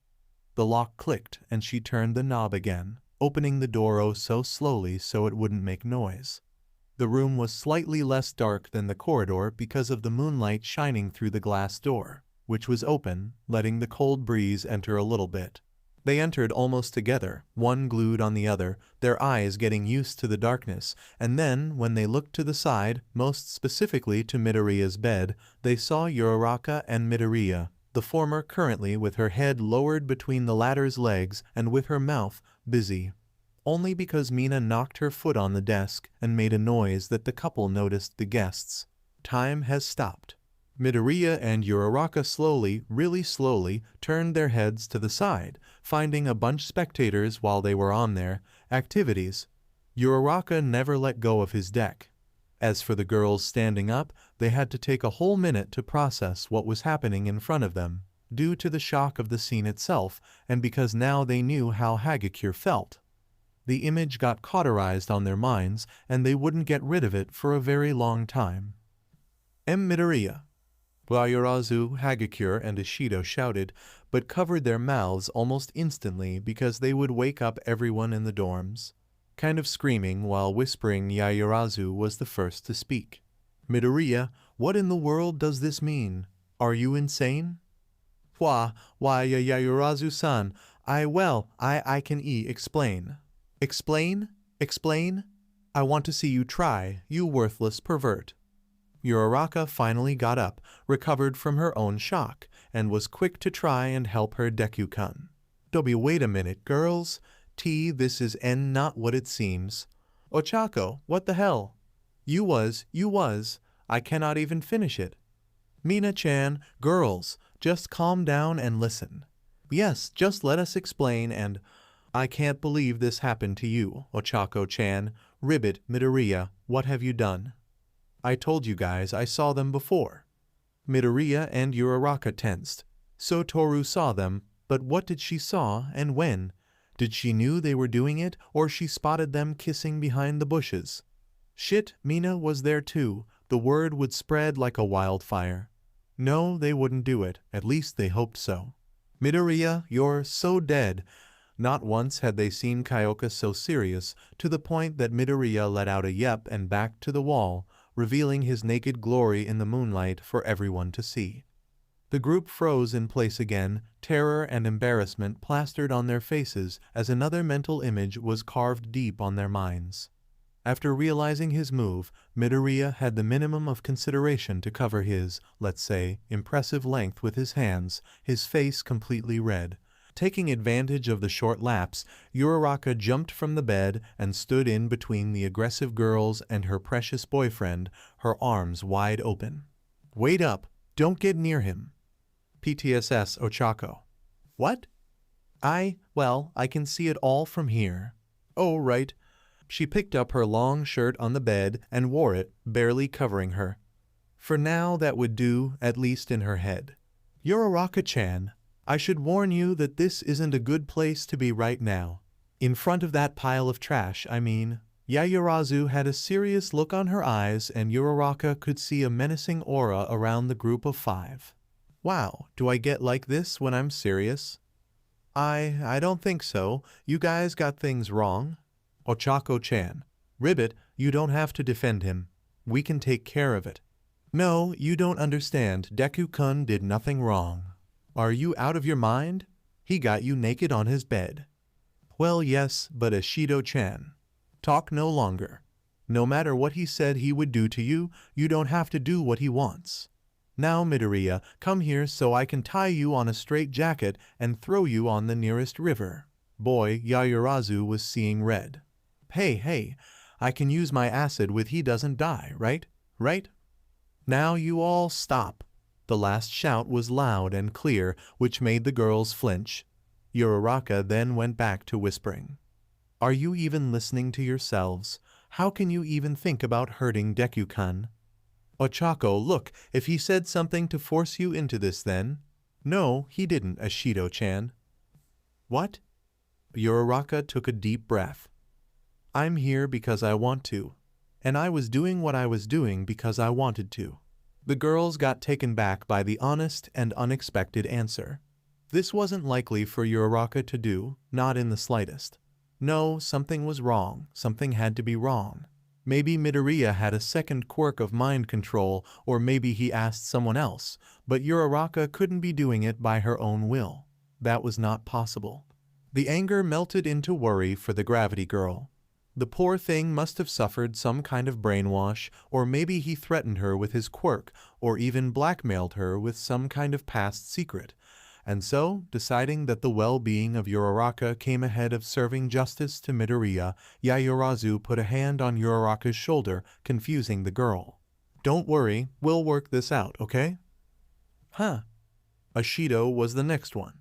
We won't tell to nobody. Promise. And with that, they moved out of the room, pushing Uraraka all the way while she tried to resist. No, wait, you didn't get it again. And she was already out. As for the 5 girls standing on the door, they turned around for a second to send a death stare towards the green-haired teen, now covered by his blanket. Midoriya felt like he was looking at death itself. They moved out and closed the door, leaving him alone with tons of questions and scenarios in development about what would happen next. And of course, a deep feeling of fear for his life that he had never felt before. On Yaoyorozu's room, they all gathered around Uraraka, asking what happened and what Midoriya did to make her do it, and the girl was getting more and more frustrated with each question. As I said before, I went there by my own. There is no point in hiding it now. He is not here, and we won't judge you. For the 11th time, Yaoyorozu-chan, I wanted to do it. Do you remember what happened last week, dear? Yes, Ashido-chan, perfectly. No one brainwashed me. Damn, whoever did it made a good job. Oh, for the love of can I go now? Ribbit, I don't think you should be alone. He could get to you while you sleep, Ribbit. Well, that would be a lovely surprise, but Deku-kun isn't that forward, at least for now. How many times? We made love with each other. I don't know, 20, 30, maybe. Terror was stamped on the girls' faces. Tea that much? Yeah, maybe. Oh right, Toru, you said you saw us before. When was it? Well, at last Friday, behind one of the gyms. Oh dang it, I knew I should have looked around. Well, I can't cry over the spilled milk. Now, if you excuse me, I have some unfinished business with. Kyoka held her by the wrist, a serious and concerned look on her eyes. Uraraka-chan, you don't need to go back. Uraraka returned with a smile, even if she failed to hide the annoyance she felt. I know. He cannot harm you. He won't. Yaoyorozu pulled her down again, in a gentle yet stern way. She also had a serious face. Uraraka-chan, I know you harbor some feelings for Midoriya, but we have to tell this to the teachers. Who knows, he can even avoid expulsion and… Are you still implying that he abused me? Ochaco, there's no shame in admitting it. There is when it's not true, Ashido-chan. We all know Deku-kun wouldn't harm me in any way. Can you stop that? Stop what, Kyoka-chan? Stop calling him that. You don't consider him your friend after that, right? Of course not. We are much more than friends. It's been a week since he became my boyfriend. Your what? Ribbit, I have to agree with Mina-chan. This is a bad idea, Ribbit. I'll say it one more time. I was with Deku-kun because I wanted to. He didn't force me, neither harmed me. Ochaco, stop being so stubborn. Me? Stubborn? Then tell me Yaoyorozu, who is still talking shit about what they don't know, huh? They all became silent. As wrong as it seemed, Uraraka really went there because she wanted, but they were still at denial. Midoriya, he must have done something to her. I thought you girls would be happy that me and Deku-kun got together. Guess I was wrong, she said as she stomped out of the room. Uraraka-chan. What? You are not using any panties. I know. And then she left to her room, falling on her bed and burying her face into her pillow. Deku-kun would have to forgive her, but she wasn't in the mood, for once in almost a month. Saturday morning came and Midoriya didn't have a single minute of proper sleep, due to the terror of being caught in the act with Uraraka and also because of a certain unfinished business. So in order to stay conscious at least during the special class, he went to the bathroom and took a cold shower. After that he grabbed something for breakfast and quickly moved to ground beta, where the special class would occur. There, alone with his thoughts, he let his mind wander to his girlfriend, inevitably thinking about what would happen now. The shocked faces of the girls were as fresh on his mind as the menacing ones. Leaning on the gate, he ended falling half asleep, and didn't notice when his classmates arrived. Most of them got surprised that he was up so early, but thought that was just an habit of him. The girls, on the other hand, were internally thinking how could he even sleep after what he did. Soon Aizawa-sensei appeared, rolled up on his sleeping bag and with huge marks under his eyes. He mentioned that he had to revise the homework of the last week, but maybe he was getting too much of it alone. Anyway, he just introduced the objective of the special class, increase the teamwork in uncommon and disbalanced situations, along with planning in advancement and reaction to sudden events. That said, he just rolled out to somewhere else while the responsible teacher carried on with the class. I'm here to take care of the special class. All Might, cheered the students. All Might appeared in his muscular form, then instantly blew off smoke and the skeletal form of Yagi Toshinori appeared. Since the last flames of One for All vanished, this was kind of the way that All Might greeted the others. It was kind of funny when you got used to it. A towering and muscular form puffing out into a short and skinny man. The support team made some adjustments on his uniform, so even when he was on Small Might form it wasn't 4 times larger than him. Even after all that happened, All Might was still the symbol of peace. Good morning, young students. It is quite unusual having classes on Saturdays, but we have a lot of ground to cover on your path to becoming pro heroes. Now, for the activity of today, it will be a game of capture the flag with some special rules. Cool. Alright, I'm getting flared up. Let me finish first. Well then, you'll be grouped in 2 opposing teams of 5 each, chosen randomly. This simulates real-life situations in which you have to work together with whoever is at the place. The objective is to take the enemy flag and carry it back to your base. You can select any place to hide your flag and make your base. I see, this way we'll need to take care of our flag and also think of a way to discover where the other one is. As expected from the teachers of UA, always thinking ahead. Ida-kun, there are more rules. Oh, I'm really sorry, sensei. Right? Well, you can use any type of strategy you think about. The match is over if the enemy carry your flag to their base, but you can try to retrieve it while they steal it. Also, there's a time limit of 15 minutes. In this case, the winner will be the team that manages to hold the enemy's flag, even out of their base, and no, you are not allowed to carry your own flag around. What about the special rules? Ribbit. There will be a total of 6 villains around the city, completely random too. Their only objective is to get in the way of both teams. What? Most of the students said. Villains most of the time commit crimes just because they feel like. They put people in danger and destroy things, all because of selfish desires. As heroes in training, you need to learn how to deal with this type of obstacle and also focus on the objective in front of you. Think about a person that you have to carry to the hospital, or a hostage or victim of an accident. Everyone suddenly got more serious.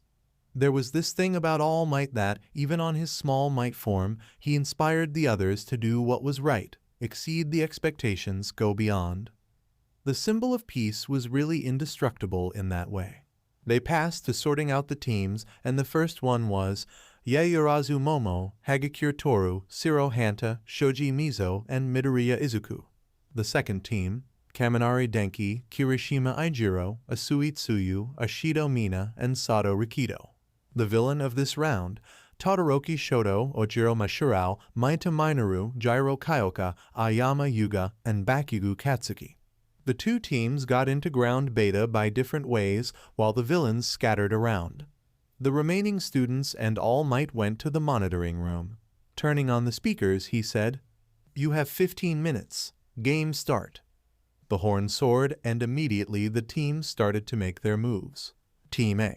As soon as they found a good place to hide their flag, Midoriya started to form a plan. Considering his team members, it would be the best to leave Hagakure and Shoji at the base. Shoji could detect the enemy easily, and Hagakure's stealth nature would work better at the defense since she didn't have much physical capacity. As for him and Shiro, they would act as a first offensive line, taking advantage of the mobility the Tape Hero and him on full cowl had. But the main force would be Yaoyorozu. She didn't have the top skills in combat, but that wouldn't be a problem, being the strategist she was. His idea was to attract the attention to him and Shiro, giving her plenty of space to find the enemy base, sneak in, and steal the flag. That said, he also had to consider the other team and their components. Sato and Kirishima were bound to be on the offensive, given the nature of their quirks and their own personalities. As for Ashido and Tsuyu, well, they also had a lot of mobility, so there were some possibilities. They could act as scouts and cover more ground.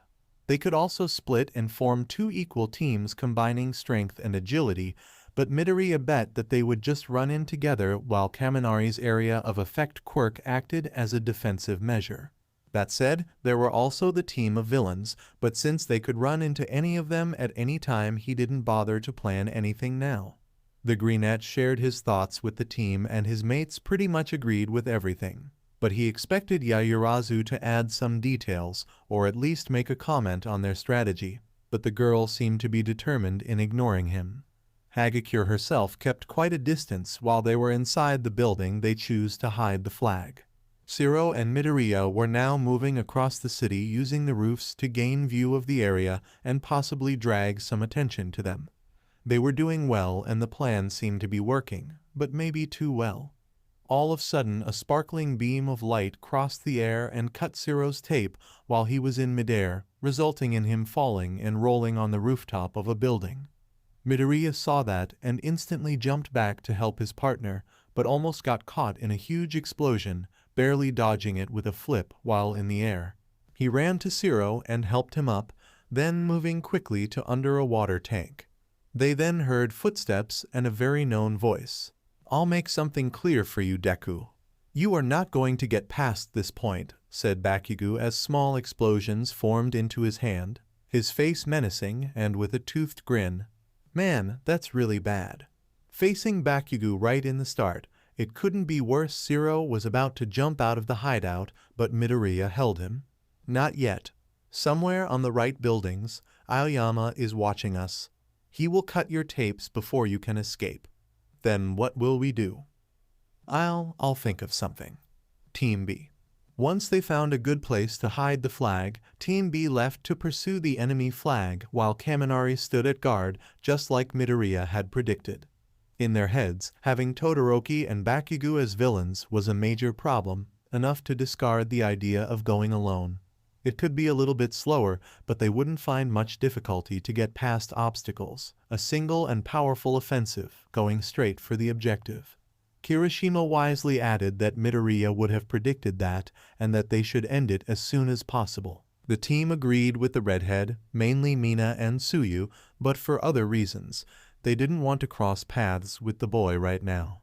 And as the horn soared, they started to move, but before they could make any significant progress, like finding the direction of the enemy base, the first obstacle appeared in front of them, a huge iceberg out of nowhere.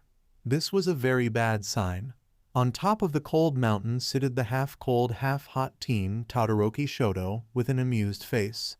"Oh, so I met with the Team B first. Maybe I should have insisted and not changed my direction with Bakugo." I bet he found Midoriya already. Down on the street, the group of students had nervousness plastered on their faces. "Man, this is bad."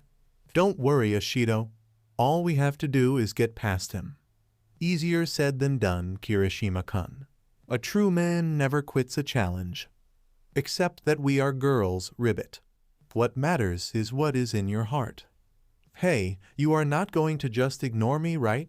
I know Todoroki draws attention, but I'm here too. Ojiro walked off an alley, surrounding the group of four and taking a fight stance.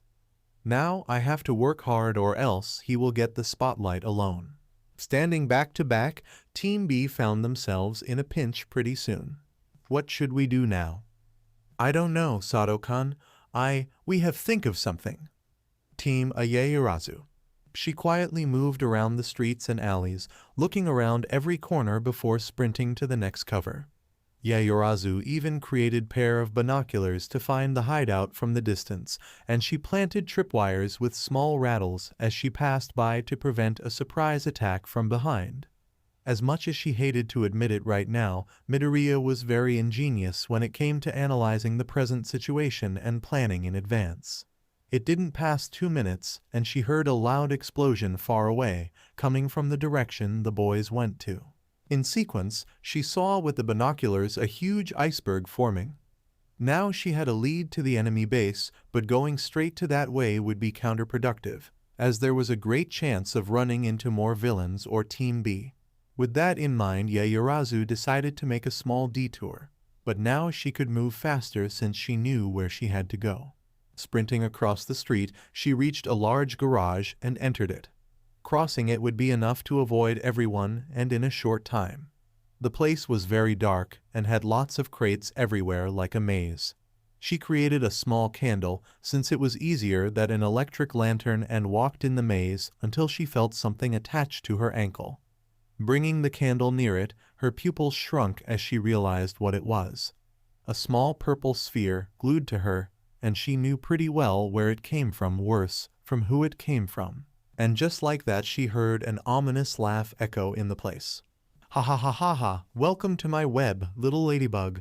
You are on my hands now, Yaoyorozu. Mineta, I should be worried, but I don't think I really should. Hey, I can hear you, you know. I can hear you too, you purple idiot. Jiro-san, she is here too. Why would she team up with Mineta of all options? Shut up, forever flat, I'm talking to Yaoyorozu. What? Yaoyorozu-san is here? That little prick blew up my cover. Yaoyorozu-chan, don't move around. The grapehead covered the place with his purple thingies. Hey, you just told her my plan. Your stupid plan got me stuck in here too, stupid. It took a lot of time to think on this plan, okay? Well, just because you are just that dumb. What a poor excuse for a plan. Ha, you are the dumb one because you fell on that completely stupid plan created by me. Wait, didn't he just call himself stupid? It took some time for him to realize. Ah, I take back what I said. Thought they couldn't see each other, both Yaoyorozu and Jiro face-palmed. Yaoyorozu kept walking, taking care with every step while she held the candle near the ground. It was slow, but it was progress. She also noticed that Mineta was moving around, given how his voice sounded earlier. She could not afford to let this little pervert get to her like in the sports festival. Still, the chances of ending bumping on him were high. The moment she got stuck on those purple spheres, she would lose. Being on the edge like that, she got startled when she faced none other than Jiro around a corner, with some spheres glued on her already. Jiro made a signal to keep quiet and plugged one of her jacks on a crate. Yaoyorozu understood what she was thinking and then created something. Jiro unplugged from the crate and then looked at something that was thrown near her foot. It was a small piece of paper, and she found something written on it. I have a plan. Jiro was listening. Team Midoriya and Zero. Get out, Deku. I'm going to blast you until you can't stand up. Geez, he's really aggressive. It could be worse, trust me. So what is the plan now? Zero asked while they kept hidden under the water tank. They tested already, and if Zero launched a tape to get out, Aoyama would cut it with his naval laser. And Bakugo was waiting for Midoriya out in the open. He wanted to fight, but he also doing his job and getting on their way, since Midoriya couldn't get out to take Aoyama and Zero didn't have a chance against the explosion quirk user in combat. Unless, Zero-san, I have an idea, but it's gonna be risky, and we have to act really fast. I'm listening. and then they got ready to act. Midoriya activated full cowl and made a running stance on the ground, while Shiro got ready to launch his tape. On the count of 3, Midoriya ran from the hiding spot and instantly jumped at Bakugo with his fist ready to strike. Bakugo widened his scary grin as he dodged the attack almost like a bullet with ease. Knowing how stupid Deku was, of course he would come for a direct hit once he got out of options. In a fluid motion, Bakugo twisted on his feet and brought his hand down, exploding the ground and Midoriya away, who only escaped it due to his momentum. Midoriya rolled out and quickly got to his feet, jumping out of the way of another blast punch. Bakugo kept going after him, destroying everything while Midoriya dodged his attacks by inches. "Deku, stop running away and die already." "As if I would do that. You are even more stupid if you think you can get past me." "I don't really need to, Shiro-san."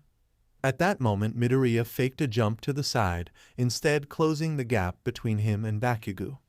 The explosive teen reacted to the move in time, but not soon enough as Midoriya managed to hold him by his wrists and shove his arms down right before the explosion, which created a lot of dust. His plan, inspired in Uraraka, was to create enough dust in the roof so Aoyama's vision is blocked. He tested with Shiro, and he was sure that Aoyama would be in 1 or 2 specific buildings, given the angle of the lasers and from the distance that the boy could snipe like that. Using the opening, Shiro launched his tapes, but to 2 different directions. The laser cut one of them while the other glued on another building, and then he used his max strength to retract it, quickly exiting the place and swinging around the building in a low trajectory. Bakugo saw that and jumped to reach the tape hero, but the moment he got his feet out of the ground he had to use his blasts to dodge from Midoriya. Smash! Midoriya barely missed, but he only had to buy some time for Shiro so he could keep going with the plan. He planted his hands on the ground and launched a vertical kick, forcing Bakugo to dodge again. Meanwhile, Shiro made his way around the buildings, avoiding Aoyama's line of sight. When the blonde teen found his opponent, it was too late. Shiro crashed through the window and immediately transformed him into a mummy of tape. The cocoon he made forced Aoyama to stand with his legs near his belly, so that way he wouldn't use his laser to cut the tape. "Sorry for the awkward position, Aoyama-kun. I'll get you out of it later." "Okay," said the Tide Boy, while some tears ran down his always sparkling face. Team B against Todoroki and Ojiro. "Do you think this will work, Ashido-san?" asked Kirishima while he blocked Ojiro's attacks with his hardening quirk. "This is the best I could think of." Ashido had to avoid another geyser of ice. Todoroki wasn't playing well, at least to them, since the boy had the most calmed face as he sat on top an ice block. He generated ice faster than her acid could melt, and whenever any of them tried to approach him, a wall of flames sprouted in the path. And to worsen things, Ojiro kept picking them on one-on-one fights, breaking their formation. It was a miracle that she managed to tell the plan without having to scream. Exchanging glances, they put the plan on motion. First, Kirishima changed his focus from Ojiro to Todoroki, going straight to the fire and ice teen. The tailed teen went after him, but had to deal with Ashido blocking his way. As for Kirishima, he ran past Sato, who grabbed him by the arm and made a power throw with him, sending the redhead like a cannonball at Todoroki. An ice wall appeared, but thanks to Kirishima's quirk it shattered to pieces. Now in close range, Kirishima had a chance to stop him, but he would still have to deal with the flames. They didn't exactly burn through his hard skin, but the heat was too much for him to handle, even with the extra protection his quirk gave him. Unless Red Riot Unbreakable. Todoroki knew it would end bad for him if he let Kirishima stay near him in this state, so he trusted in the strength of his friend and increased the amount of heat and flames he was projecting, completely engulfing him in a giant inferno.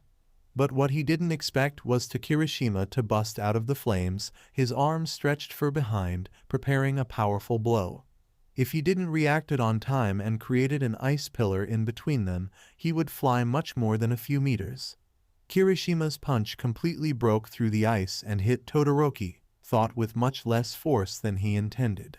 "Seriously, are you sure you guys aren't monster?" said Todoroki as he got up, still with a smile on his face. Says the guy that makes ice mountains out of nowhere and creates an instant hell. Kirishima also had his usual grin, but he seemed tired. In fact, his quirk was losing effectiveness and his skin became normal again. Man, I need to work more on my resistance. Are you sure you can stop to breathe? Yeah, sure. I did my part.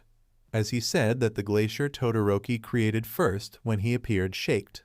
He looked at it and saw Sato punching through it and opening a hole, then giving way to Tsuyu, who was quick to cross it and leave the place as fast as her legs allowed her. Oh, now I understand, but I cannot let you do as you want.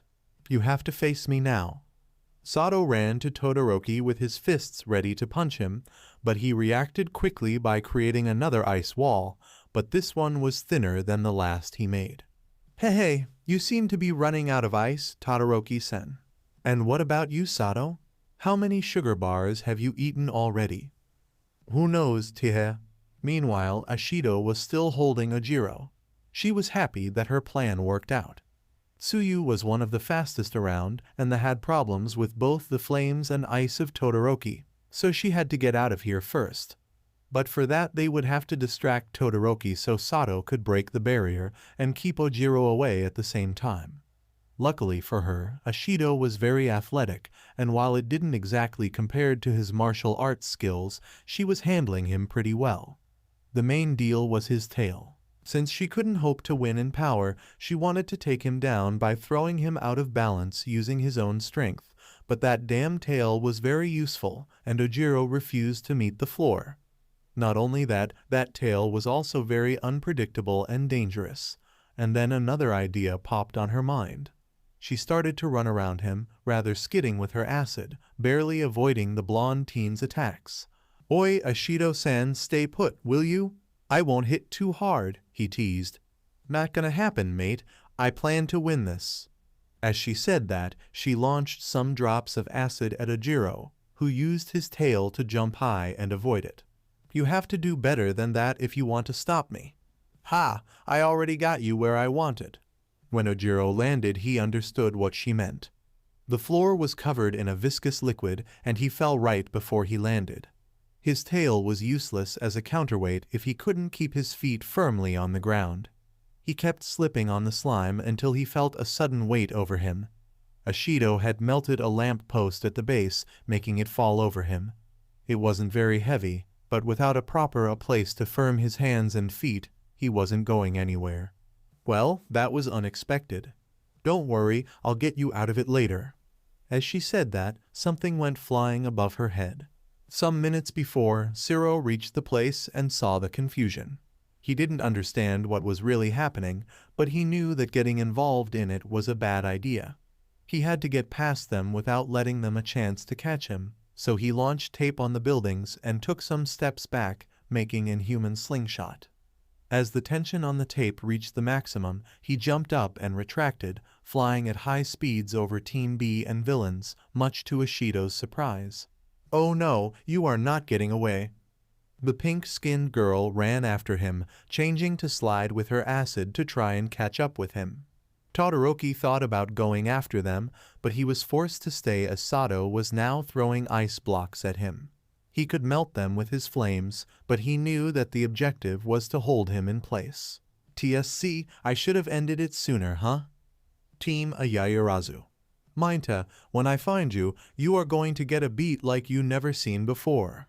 Ojiro shouted while Yaoyorozu was needed on the floor, busy creating something. Would you shut up, please? Now, Yaoyorozu-sen, I bet you are covered with my balls already, hehe, my balls. Ojiro felt her eyes twitch.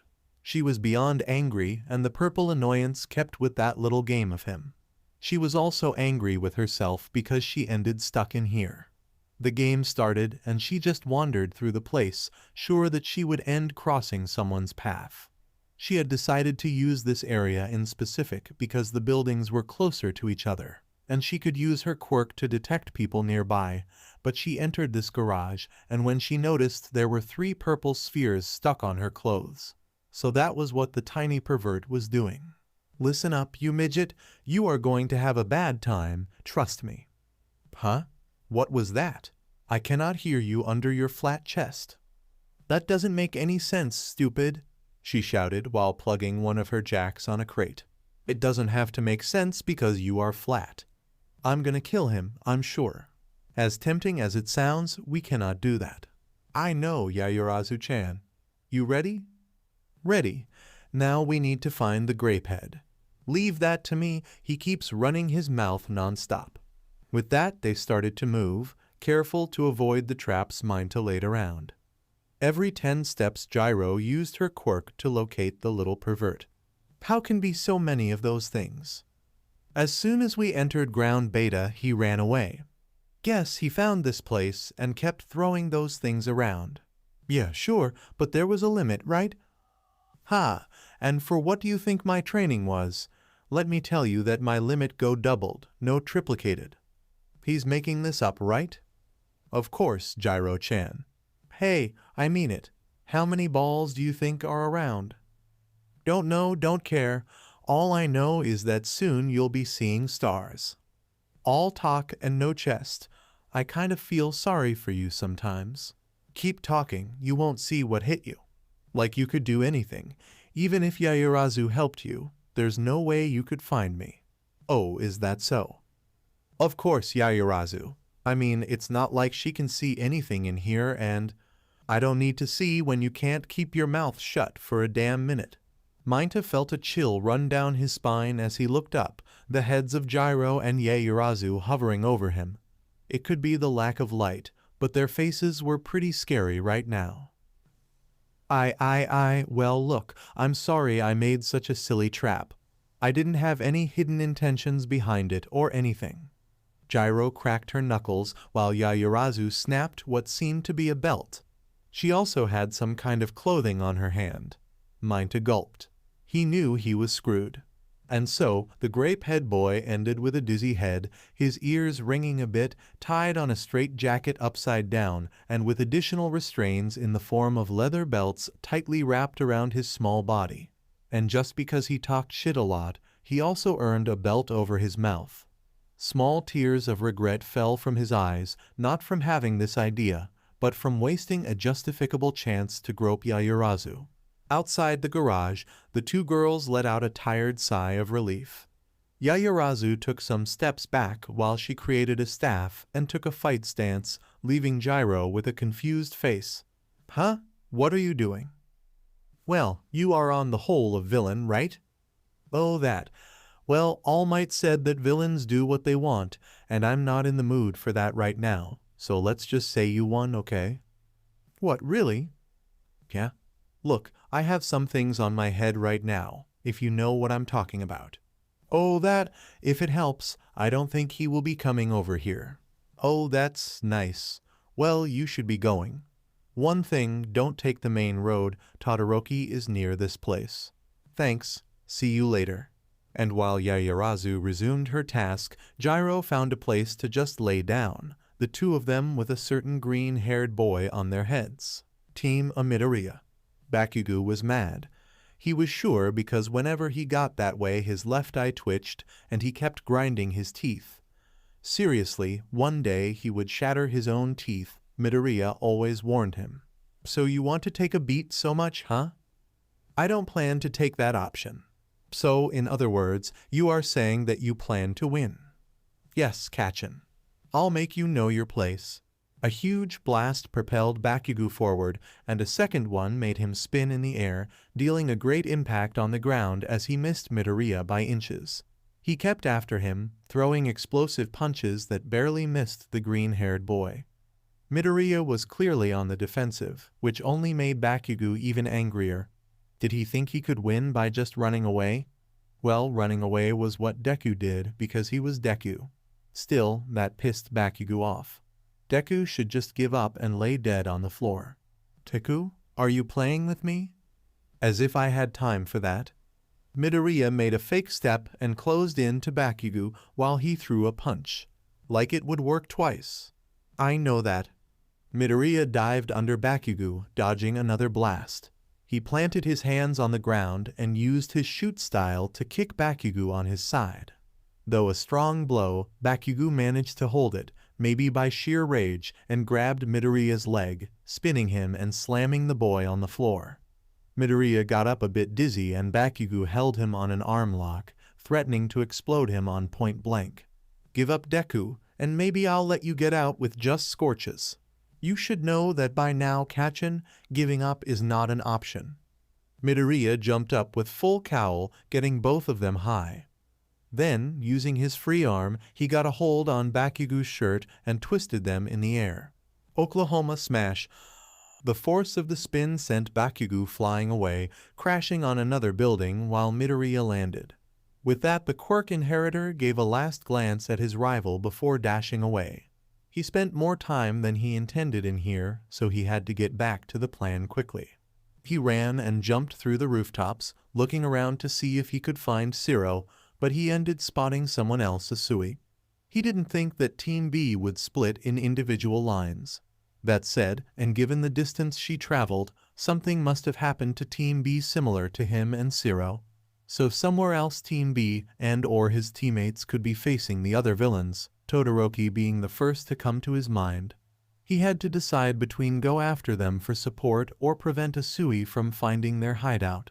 At this rate, they would have to deal with Bakugo and/or Todoroki, and considering her agility, just defensive measures wouldn't delay the Frog Girl for long, resulting in them having to recover their flag while facing the villains.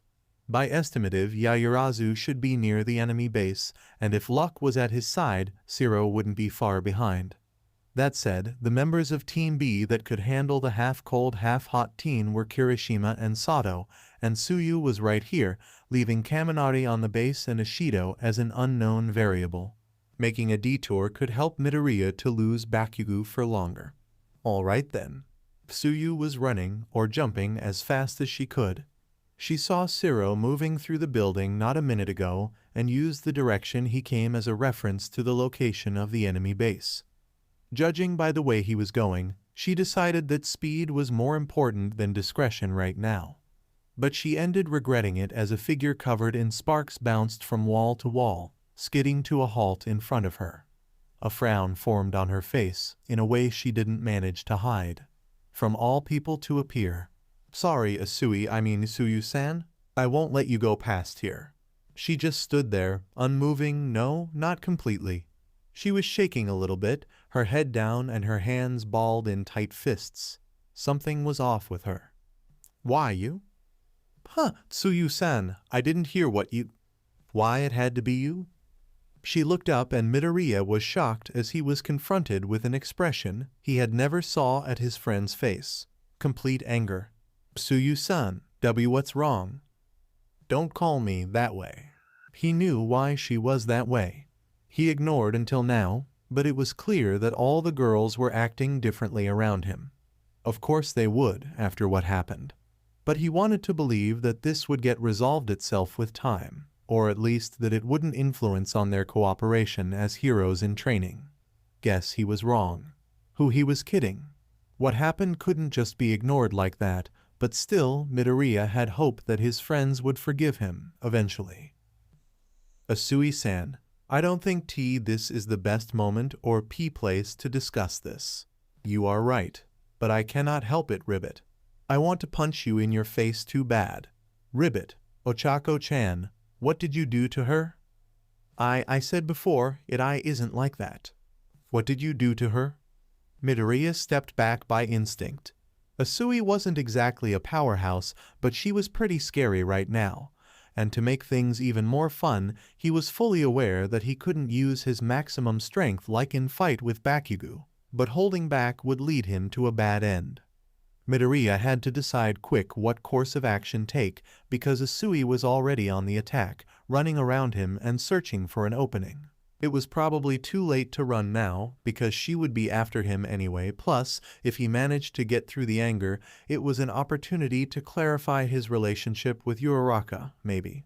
The frog girl jumped to the side, holding on a lamp post and gaining momentum to launch herself at Midoriya, hitting him with both feet and jumping away in sequence. Midoriya defended himself easily, but still got surprised with the amount of strength she had. Maybe he gave Asui an unfair low ball, but the time to consider it was really short because she took impulse and jumped at him again. She kept hitting him and bouncing back, not giving Midoriya any chances to counter. She was fast enough to react and avoid his punches while mid-air, and she didn't seem to be getting tired. Alright, two can play this game. Now on full cowl, he started to jump around, similar to Asui, but going farther with each jump and lacking precision compared to the frog girl. He could learn a thing or two with her if she didn't want to beat the life out of him right now. The fight now seemed a pinball game as the two teens leaped around, hitting one another in the air and bouncing back. Asui landed on top of a lamppost and used her tongue to hold Midoriya, predicting where he would land. Midoriya struggled against her, taking care to restrain his strength. In a sudden move, Asui let go of the post and recoiled her tongue, flying right at Midoriya and knocking him off balance, but he reacted quickly by planting his hands on the floor and using his shoot style to propel his legs up, wrapping them around Asui and throwing her on the ground. Asui got up quickly, but not sooner than Midoriya, who surprised her with a fake punch and held the frog girl in a headlock, his arms passing under hers and his hands clasped together behind her neck. She tried to break free, but Midoriya only put more strength. Asui-san, stop just for a minute. Ribbit, where did you learn this? Ojiro-sen gave me some lessons. She kept struggling for a minute, but suddenly stopped, letting her body go numb as she released a tired breath. Ribbit, go ahead, do whatever you want. What are you talking about? I just wanted to talk. Is this what you said to her?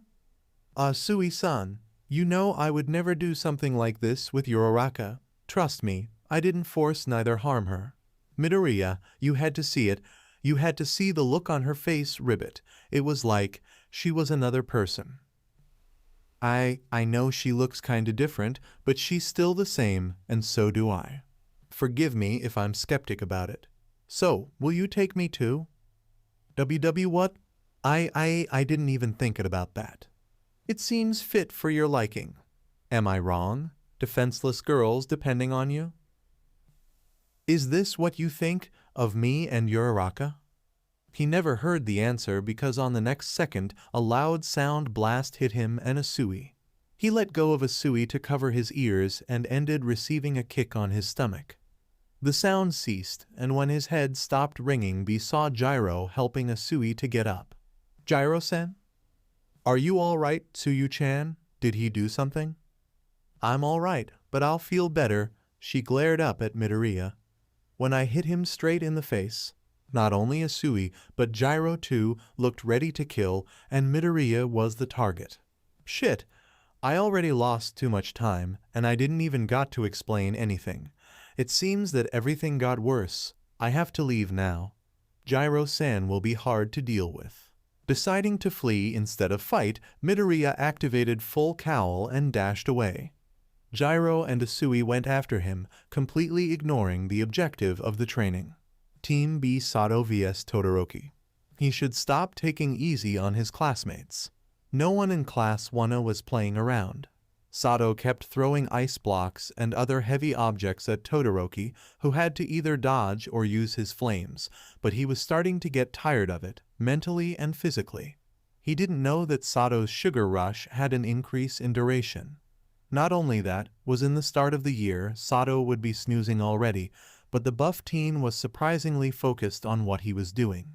Todoroki also progressed a lot with his flames and using both powers in conjunction, but still had the problem of relying too much on his quirk, so prolonged fights were a major difficulty for him.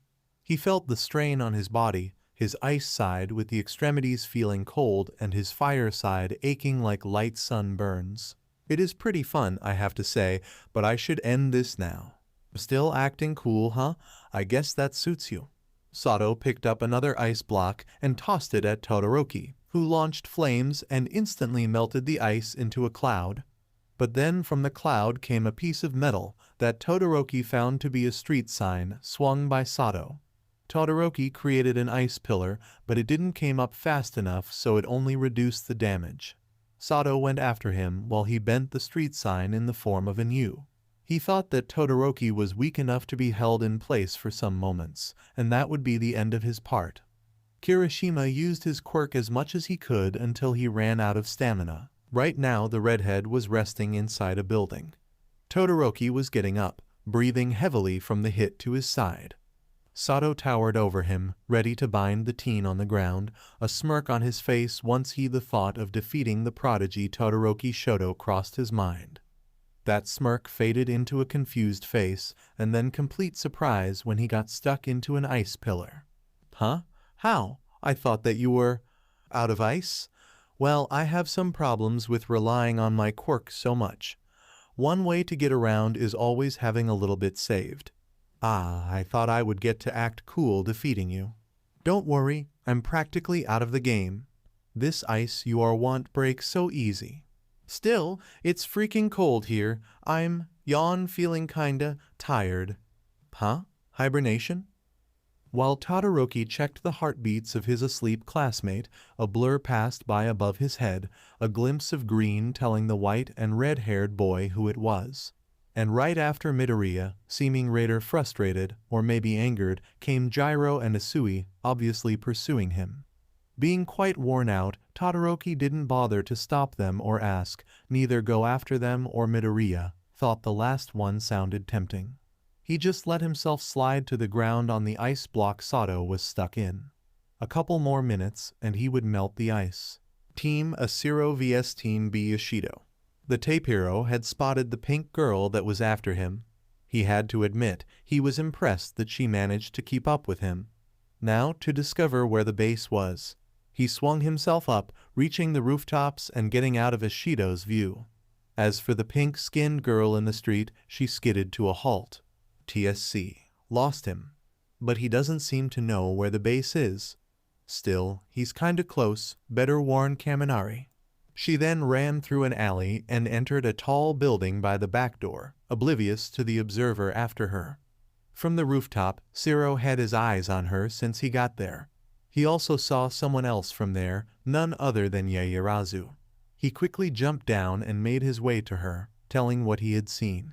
He also told that Todoroki was near, and that Midoriya was holding Bakugo. And so Yaoyorozu decided to go into that building and try to capture the flag themselves. They would do it like that. Zero would break in and keep Ashido and possibly Kaminari occupied while Yaoyorozu searched for the flag. Once she find it, she would create a distraction, give the flag to Zero, and hold the enemies for the longest time she could, leasing her teammate free return to the base. Seemed good enough for a plan, and so they did. Zero was on the rooftop of a building in front of the one Ashido ran into, and Yaoyorozu was waiting at the corner, ready to enter. On a count of 3, the black-haired boy jumped and used his tapes to latch on the wall and push him past the window of the 3rd floor, where he had seen the silhouette of who he believed to be Ashido. What he encountered thought was surprising to say the least. A mannequin using a wig similar to Ashido's hair.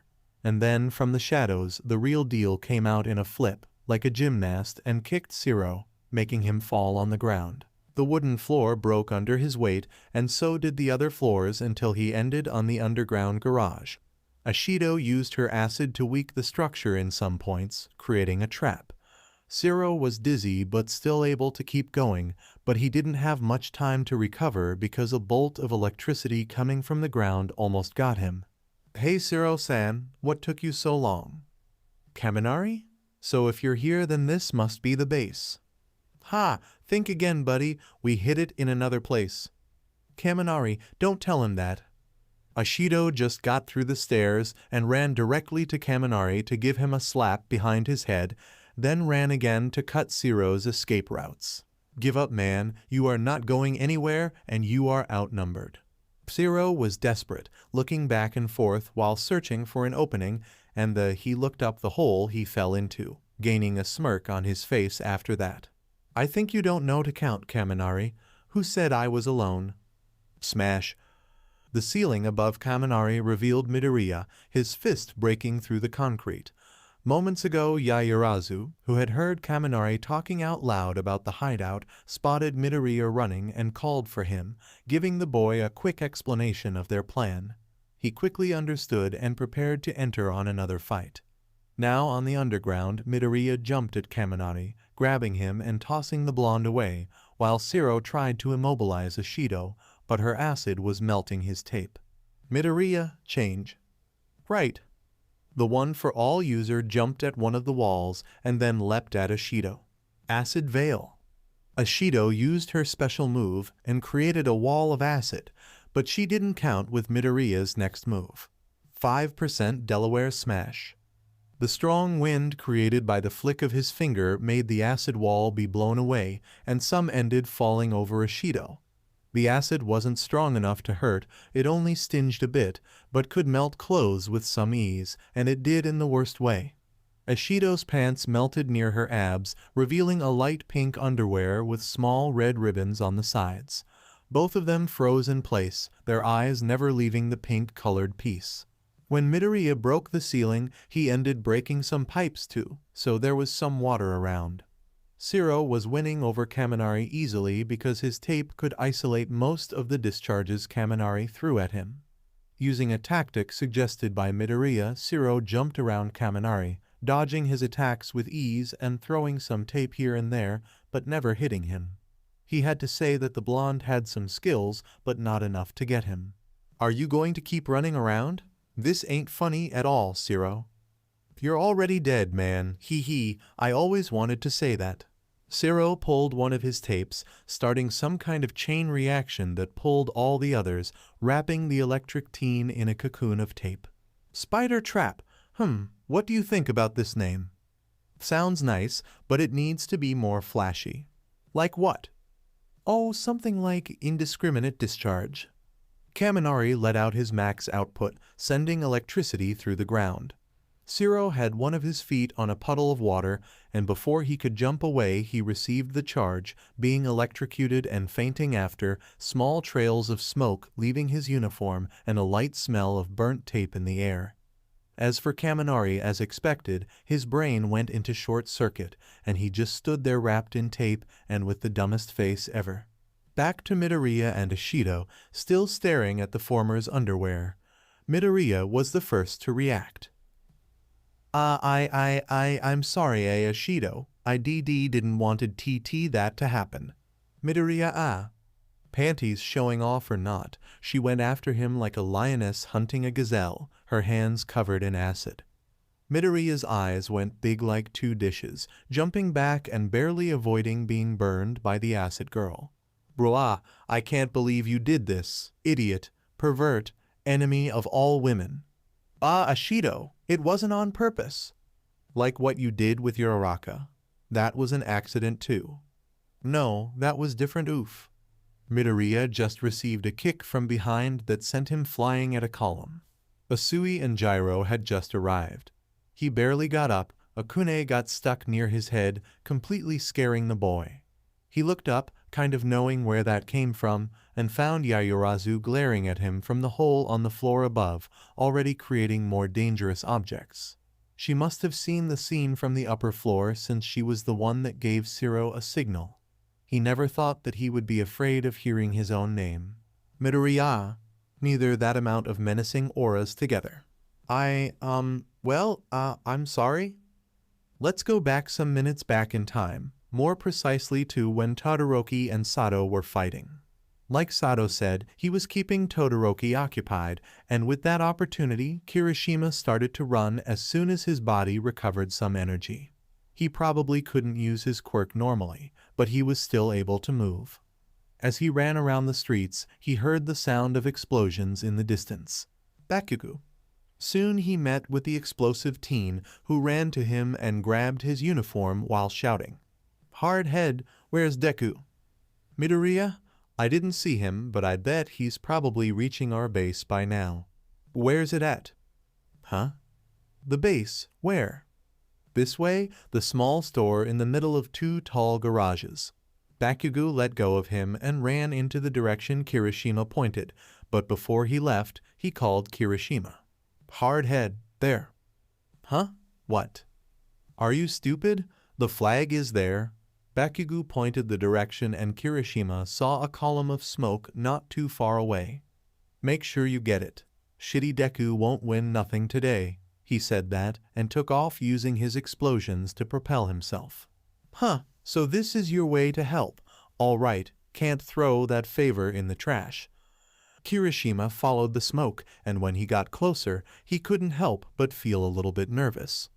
There was this huge hole on the side of a store, and he could see Shoji moving rocks around, as if he was looking for something. And then he heard a known voice. Shoji-san, I found the flag. Both Shoji and Kirishima looked at the blue uniform jumping up and down, while a small green ball, the flag, hovered above it.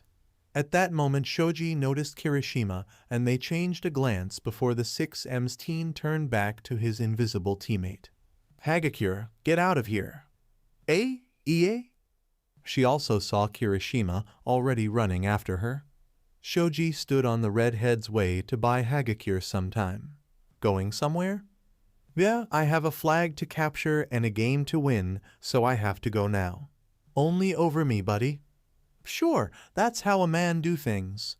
Kirishima was aware that it would be hard to get past Shoji without his quirk, so he had to think of something. The extra limbs were pretty hard to deal with.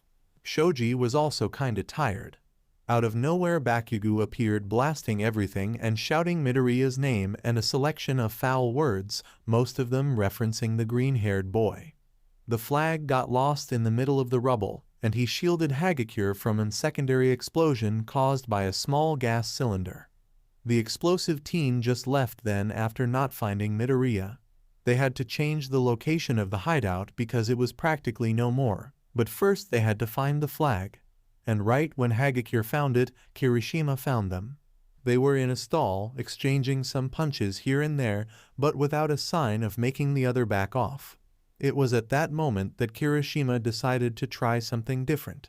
Ashido, Tsuyu, go after Hagakure. I'll hold Shoji here. Shoji heard that and thought for a moment. Kirishima arrived here alone, but if Midoriya was right about the moves of Team B, the rest of them should be near. But he wasn't detecting no one on his radar. Suddenly, he heard the sound of something around the corner of the store and looked at it. On that split second, Kirishima dived under Shoji, holding his legs and lifting up quickly, sending the Dupliem's boy to the ground. Kirishima faked that his team was around and tossed a rock at the corner, hoping to distract his living radar friend. Not a very manly way to get past Shoji, but that would do. Now to go after Hagakure. When Kirishima stepped out of what was left of that store, he saw Hagakure, rather her clothes, not much far in the middle of the street. Shoji also got out of the store and his eyes went wide when they laid on the floating uniform. Hagakure, you should be running right now. Why, I thought you could beat him. Hagakure, stay right where you are. Both Kirishima and Shoji started to run after the invisible girl, who panicked and also ran away. Kirishima was slightly faster than Shoji and practically equal to Hagakure, so the Duplien's teen was slowly falling behind while the redhead and invisible girl kept a constant distance. Hagakure kept running aimlessly with Kirishima hot on her heels and Shoji managing to keep up, when the trio ended on the road where Todoroki, Sato and Ojiro still stuck in the slippery trap. She immediately made a turn to avoid them and went through the alleys and passages between the buildings, deciding to use her tactical advantage, getting her clothes off, and guess where she ended? Near the base of Team B, where right now a bunch of possessed girls were trying to put their hands on none other than Midoriya Izuku. Midoriya had to exit the underground floor, since there was no space at all for him to move, and now it was an open fight between him and the angry ladies. Well, fight in a way because he was basically dodging punches, kicks, sharp objects, and loud sound waves, and he didn't know for how much longer he could keep up with it. And to worsen things, he didn't have a single idea of where the enemy flag was since the last hideout was a fake. He didn't thought about that. But time was running, and he was sure that he wouldn't make it to their base, even if he had the flag right now. That is, if these girls ever gave him a chance to run away. He had to gain some space and think, so he managed to bounce Asui back when she tried to kick him, sending her flying at Kyoka's direction, stopping her from using her quirk with the frog girl in her line of shoot. A quick grab on Ashido's arm, and he made that toss move he used on Bakugo, only applying less strength. With that, he easily jumped away from Yaoyorozu and her staff, but by the work of the forces of the universe, also known as plot, he landed on the wrong place, knocking into something and falling face first on the floor. Or did he? Midoriya wasn't touching the floor. There was a clear space between his body and the street. Also, he felt a strange warm and soft feeling on his face. Wait, soft? He questioned himself as he rested his hand on the mysterious object, lightly squeezing it. Midoriya. Then it hit him. Shit! Shit! The boy, now red as a tomato, got up as fast as he could and tried to find where was Hagakure's hand to help her get up, already running his mouth on a stream of apologies, but he got cut out with a loud sound. Even though he knew she was invisible, Midoriya didn't dare to look at Hagakure. His right cheek was hot, and with a red mark of a small hand. The slap didn't even compare to the several powerful punches he received until now, but that surely shook his entire structure, his very being. And to add even more wood on the fire, rather a tank of gasoline, he could sense, and I mean sense in a literal way, the menacing presences of the 4 other girls that were after him not a minute ago. This is the end, isn't it? Deku. The sound of that very known voice, screaming what once was the thorn on his life, that cruel nickname, got Midoriya back to the real world, and almost instantly he activated full cowl and jumped away, avoiding the meteor slam that was Bakugo landing, grabbing Hagakure by instinct in the process.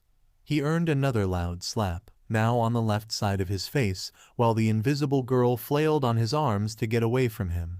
He carefully put her on the ground and turned around to face his rival again, coming out of the crater he created, a glare full of rage focused straight at him. So it was either dealing with the 5 girls that wanted to flail him alive, a face Kachin on rage mode. It was really clear for Midoriya. Come on, Kachin. Die. Bakugo went straight towards Midoriya and caused an explosion so big it brought half of the store that was behind Midoriya, who evaded the damage by jumping as high as he could. That move had a price because now he was falling straight down, and he had no way to evade from Bakugo's next attack, as he lifted his hands to blast Midoriya into oblivion, as the angered teen would say. But surprisingly, Midoriya was saved by Asui, who used her tongue to hold him and pull him away from Bakugo still in the air. Help wasn't the best word because as he landed, and he landed face first, he almost got struck in the head by Yaoyorozu's staff. He quickly got up and took some distance from the group of girls. Hey, you bunch of stupid girls, stay out of my way. Bakugo shouted, already running after Midoriya, who was also running around to avoid getting harmed. Seriously, everyone here wanted to cause damage to his person. Well, not everyone, as Kirishima was on the store Bakugo destroyed, lifting the debris and digging while he looked for something. Shit, the flag was around here, right? Shoji was distant from the mess, but his quirk allowed him to get this precious piece of information and decided to act.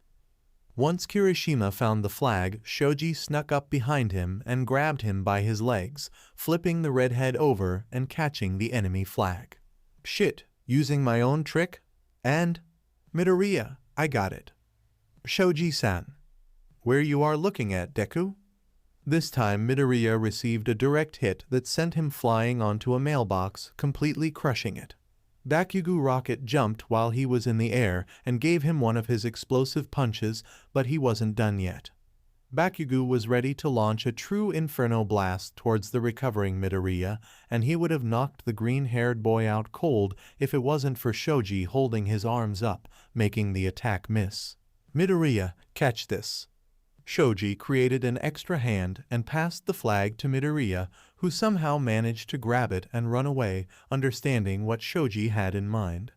Bakugo released his arms and spun a kick at the tall teen, who managed not only to endure, but hold him like that.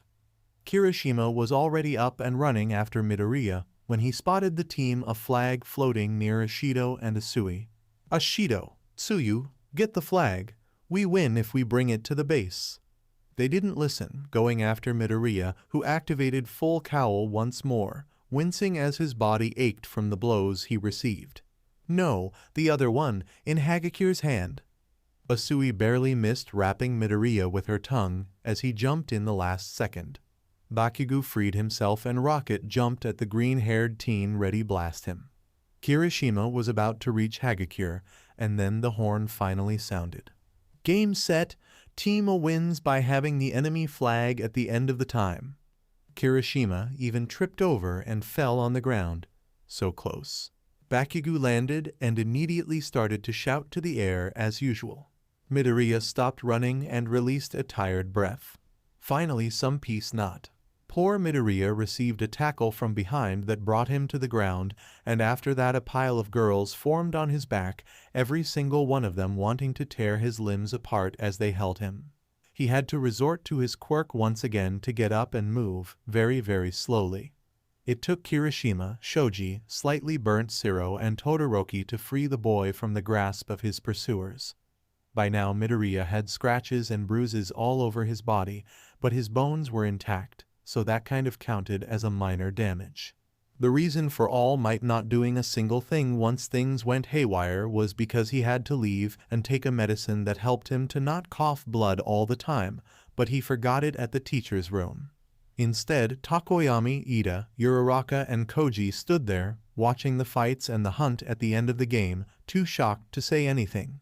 Somewhere in the town, Aoyama finally broke out of his prison, focusing his laser in a very thin line that passed by the little space between his legs, without cutting them. He was very proud of his feat. Mineta was still hung up, still crying, and still regretting the lost opportunity. The other match went on much better, with both teams focusing on capturing the flags of each other during the entire time. The villains of the last game and the four that stood at the monitoring room were split into Team C, Bakugo, Ida, Uraraka, Mineta, and Aoyama. Team D, Todoroki, Ojiro, Tokoyami, Koji, and Ojiro. The ones that stood out this time were Midoriya, Ashido, Hagakure, and Sato, due to the after effect of his quirk. No need to say that Midoriya stood as far as he could from the girls. The match ended in victory to Team C, having more mobility with Ida on the team and a strong offensive in the form of furious Bakugo to counter Todoroki the Ice Fortress. Thought Tokoyami almost pulled a trick on Team C and got the flag. It was a very balanced match in fact. After being dismissed by All Might and half-asleep Aizawa, they went to the bathroom to take a well-deserved shower. Midoriya was the first to enter and the first to leave, rushing to the dorms before certain people could get to him. The boy went straight to his room, locked the door and flopped on his bed, eventually falling asleep. He only woke up when he heard a knock on the door and soft and low voice that he knew very well. "Deku-kun, is everything all right?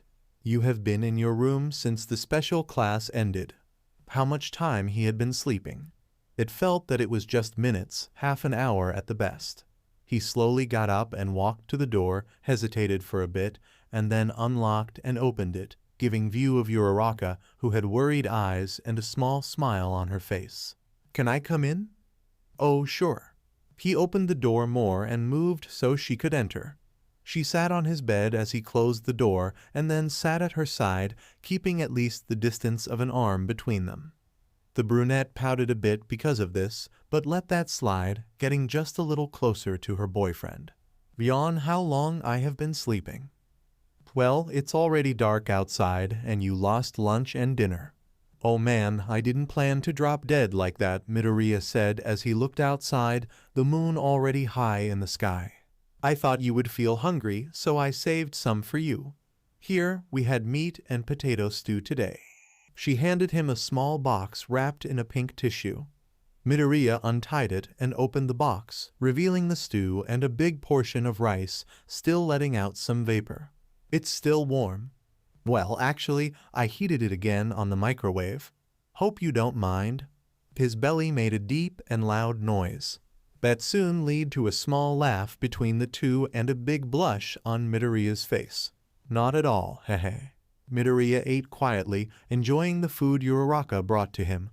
It wasn't exactly the legendary home-made meal prepared by a girl, but she cared about his well-being, so it kind of counted as one, at least for him. That said, there was the huge and awkward silence between the two while Midoriya was eating. They never got silent when they were together, be it at the lunch break, on the class, and when they were alone. That led them to address the elephant in the room, the fact that every girl on the class wanted him as good as dead, at least metaphorically. Midoriya gave Uraraka the now empty box, thanking for the food, and stood another long minute silent, looking at his carpet like it was the most interesting thing around, until he gave up, letting out a sigh and holding his head on his hands as he loomed down. He finally spoke. I messed up, Uraraka. I messed up really bad. What? No, Deku-kun. What happened wasn't. Yes, it was my fault. I should have thought about it better. I mean, it's not that I don't like you, or that I don't enjoy what we do together, but they're right. There's a right way to do things, right? Deku-kun, I told them already, and I'll tell again if I need. I did what I did 'cause I wanted to. In the end, I'm the one to blame. No, I'm not saying that you are guilty of nothing. It's just that. Go on, tell me. It's just that. I mean, since you first came to me, why you seemed a little different. And I think that if I had said something, maybe if I said and no, you wouldn't. I wouldn't what? Be so crazy over you? Midoriya didn't find in him the strength to voice his answer, instead nodding quietly with an ashamed face. Uraraka looked at her love, always taking the weight of the world on his shoulders. She scooted closer to him and put her arm around his neck, bringing him closer. Is this what you think, or what the girls told you? Well, it does make sense, in a way. Hey, look, I told you before that I fell for you on the act, didn't I?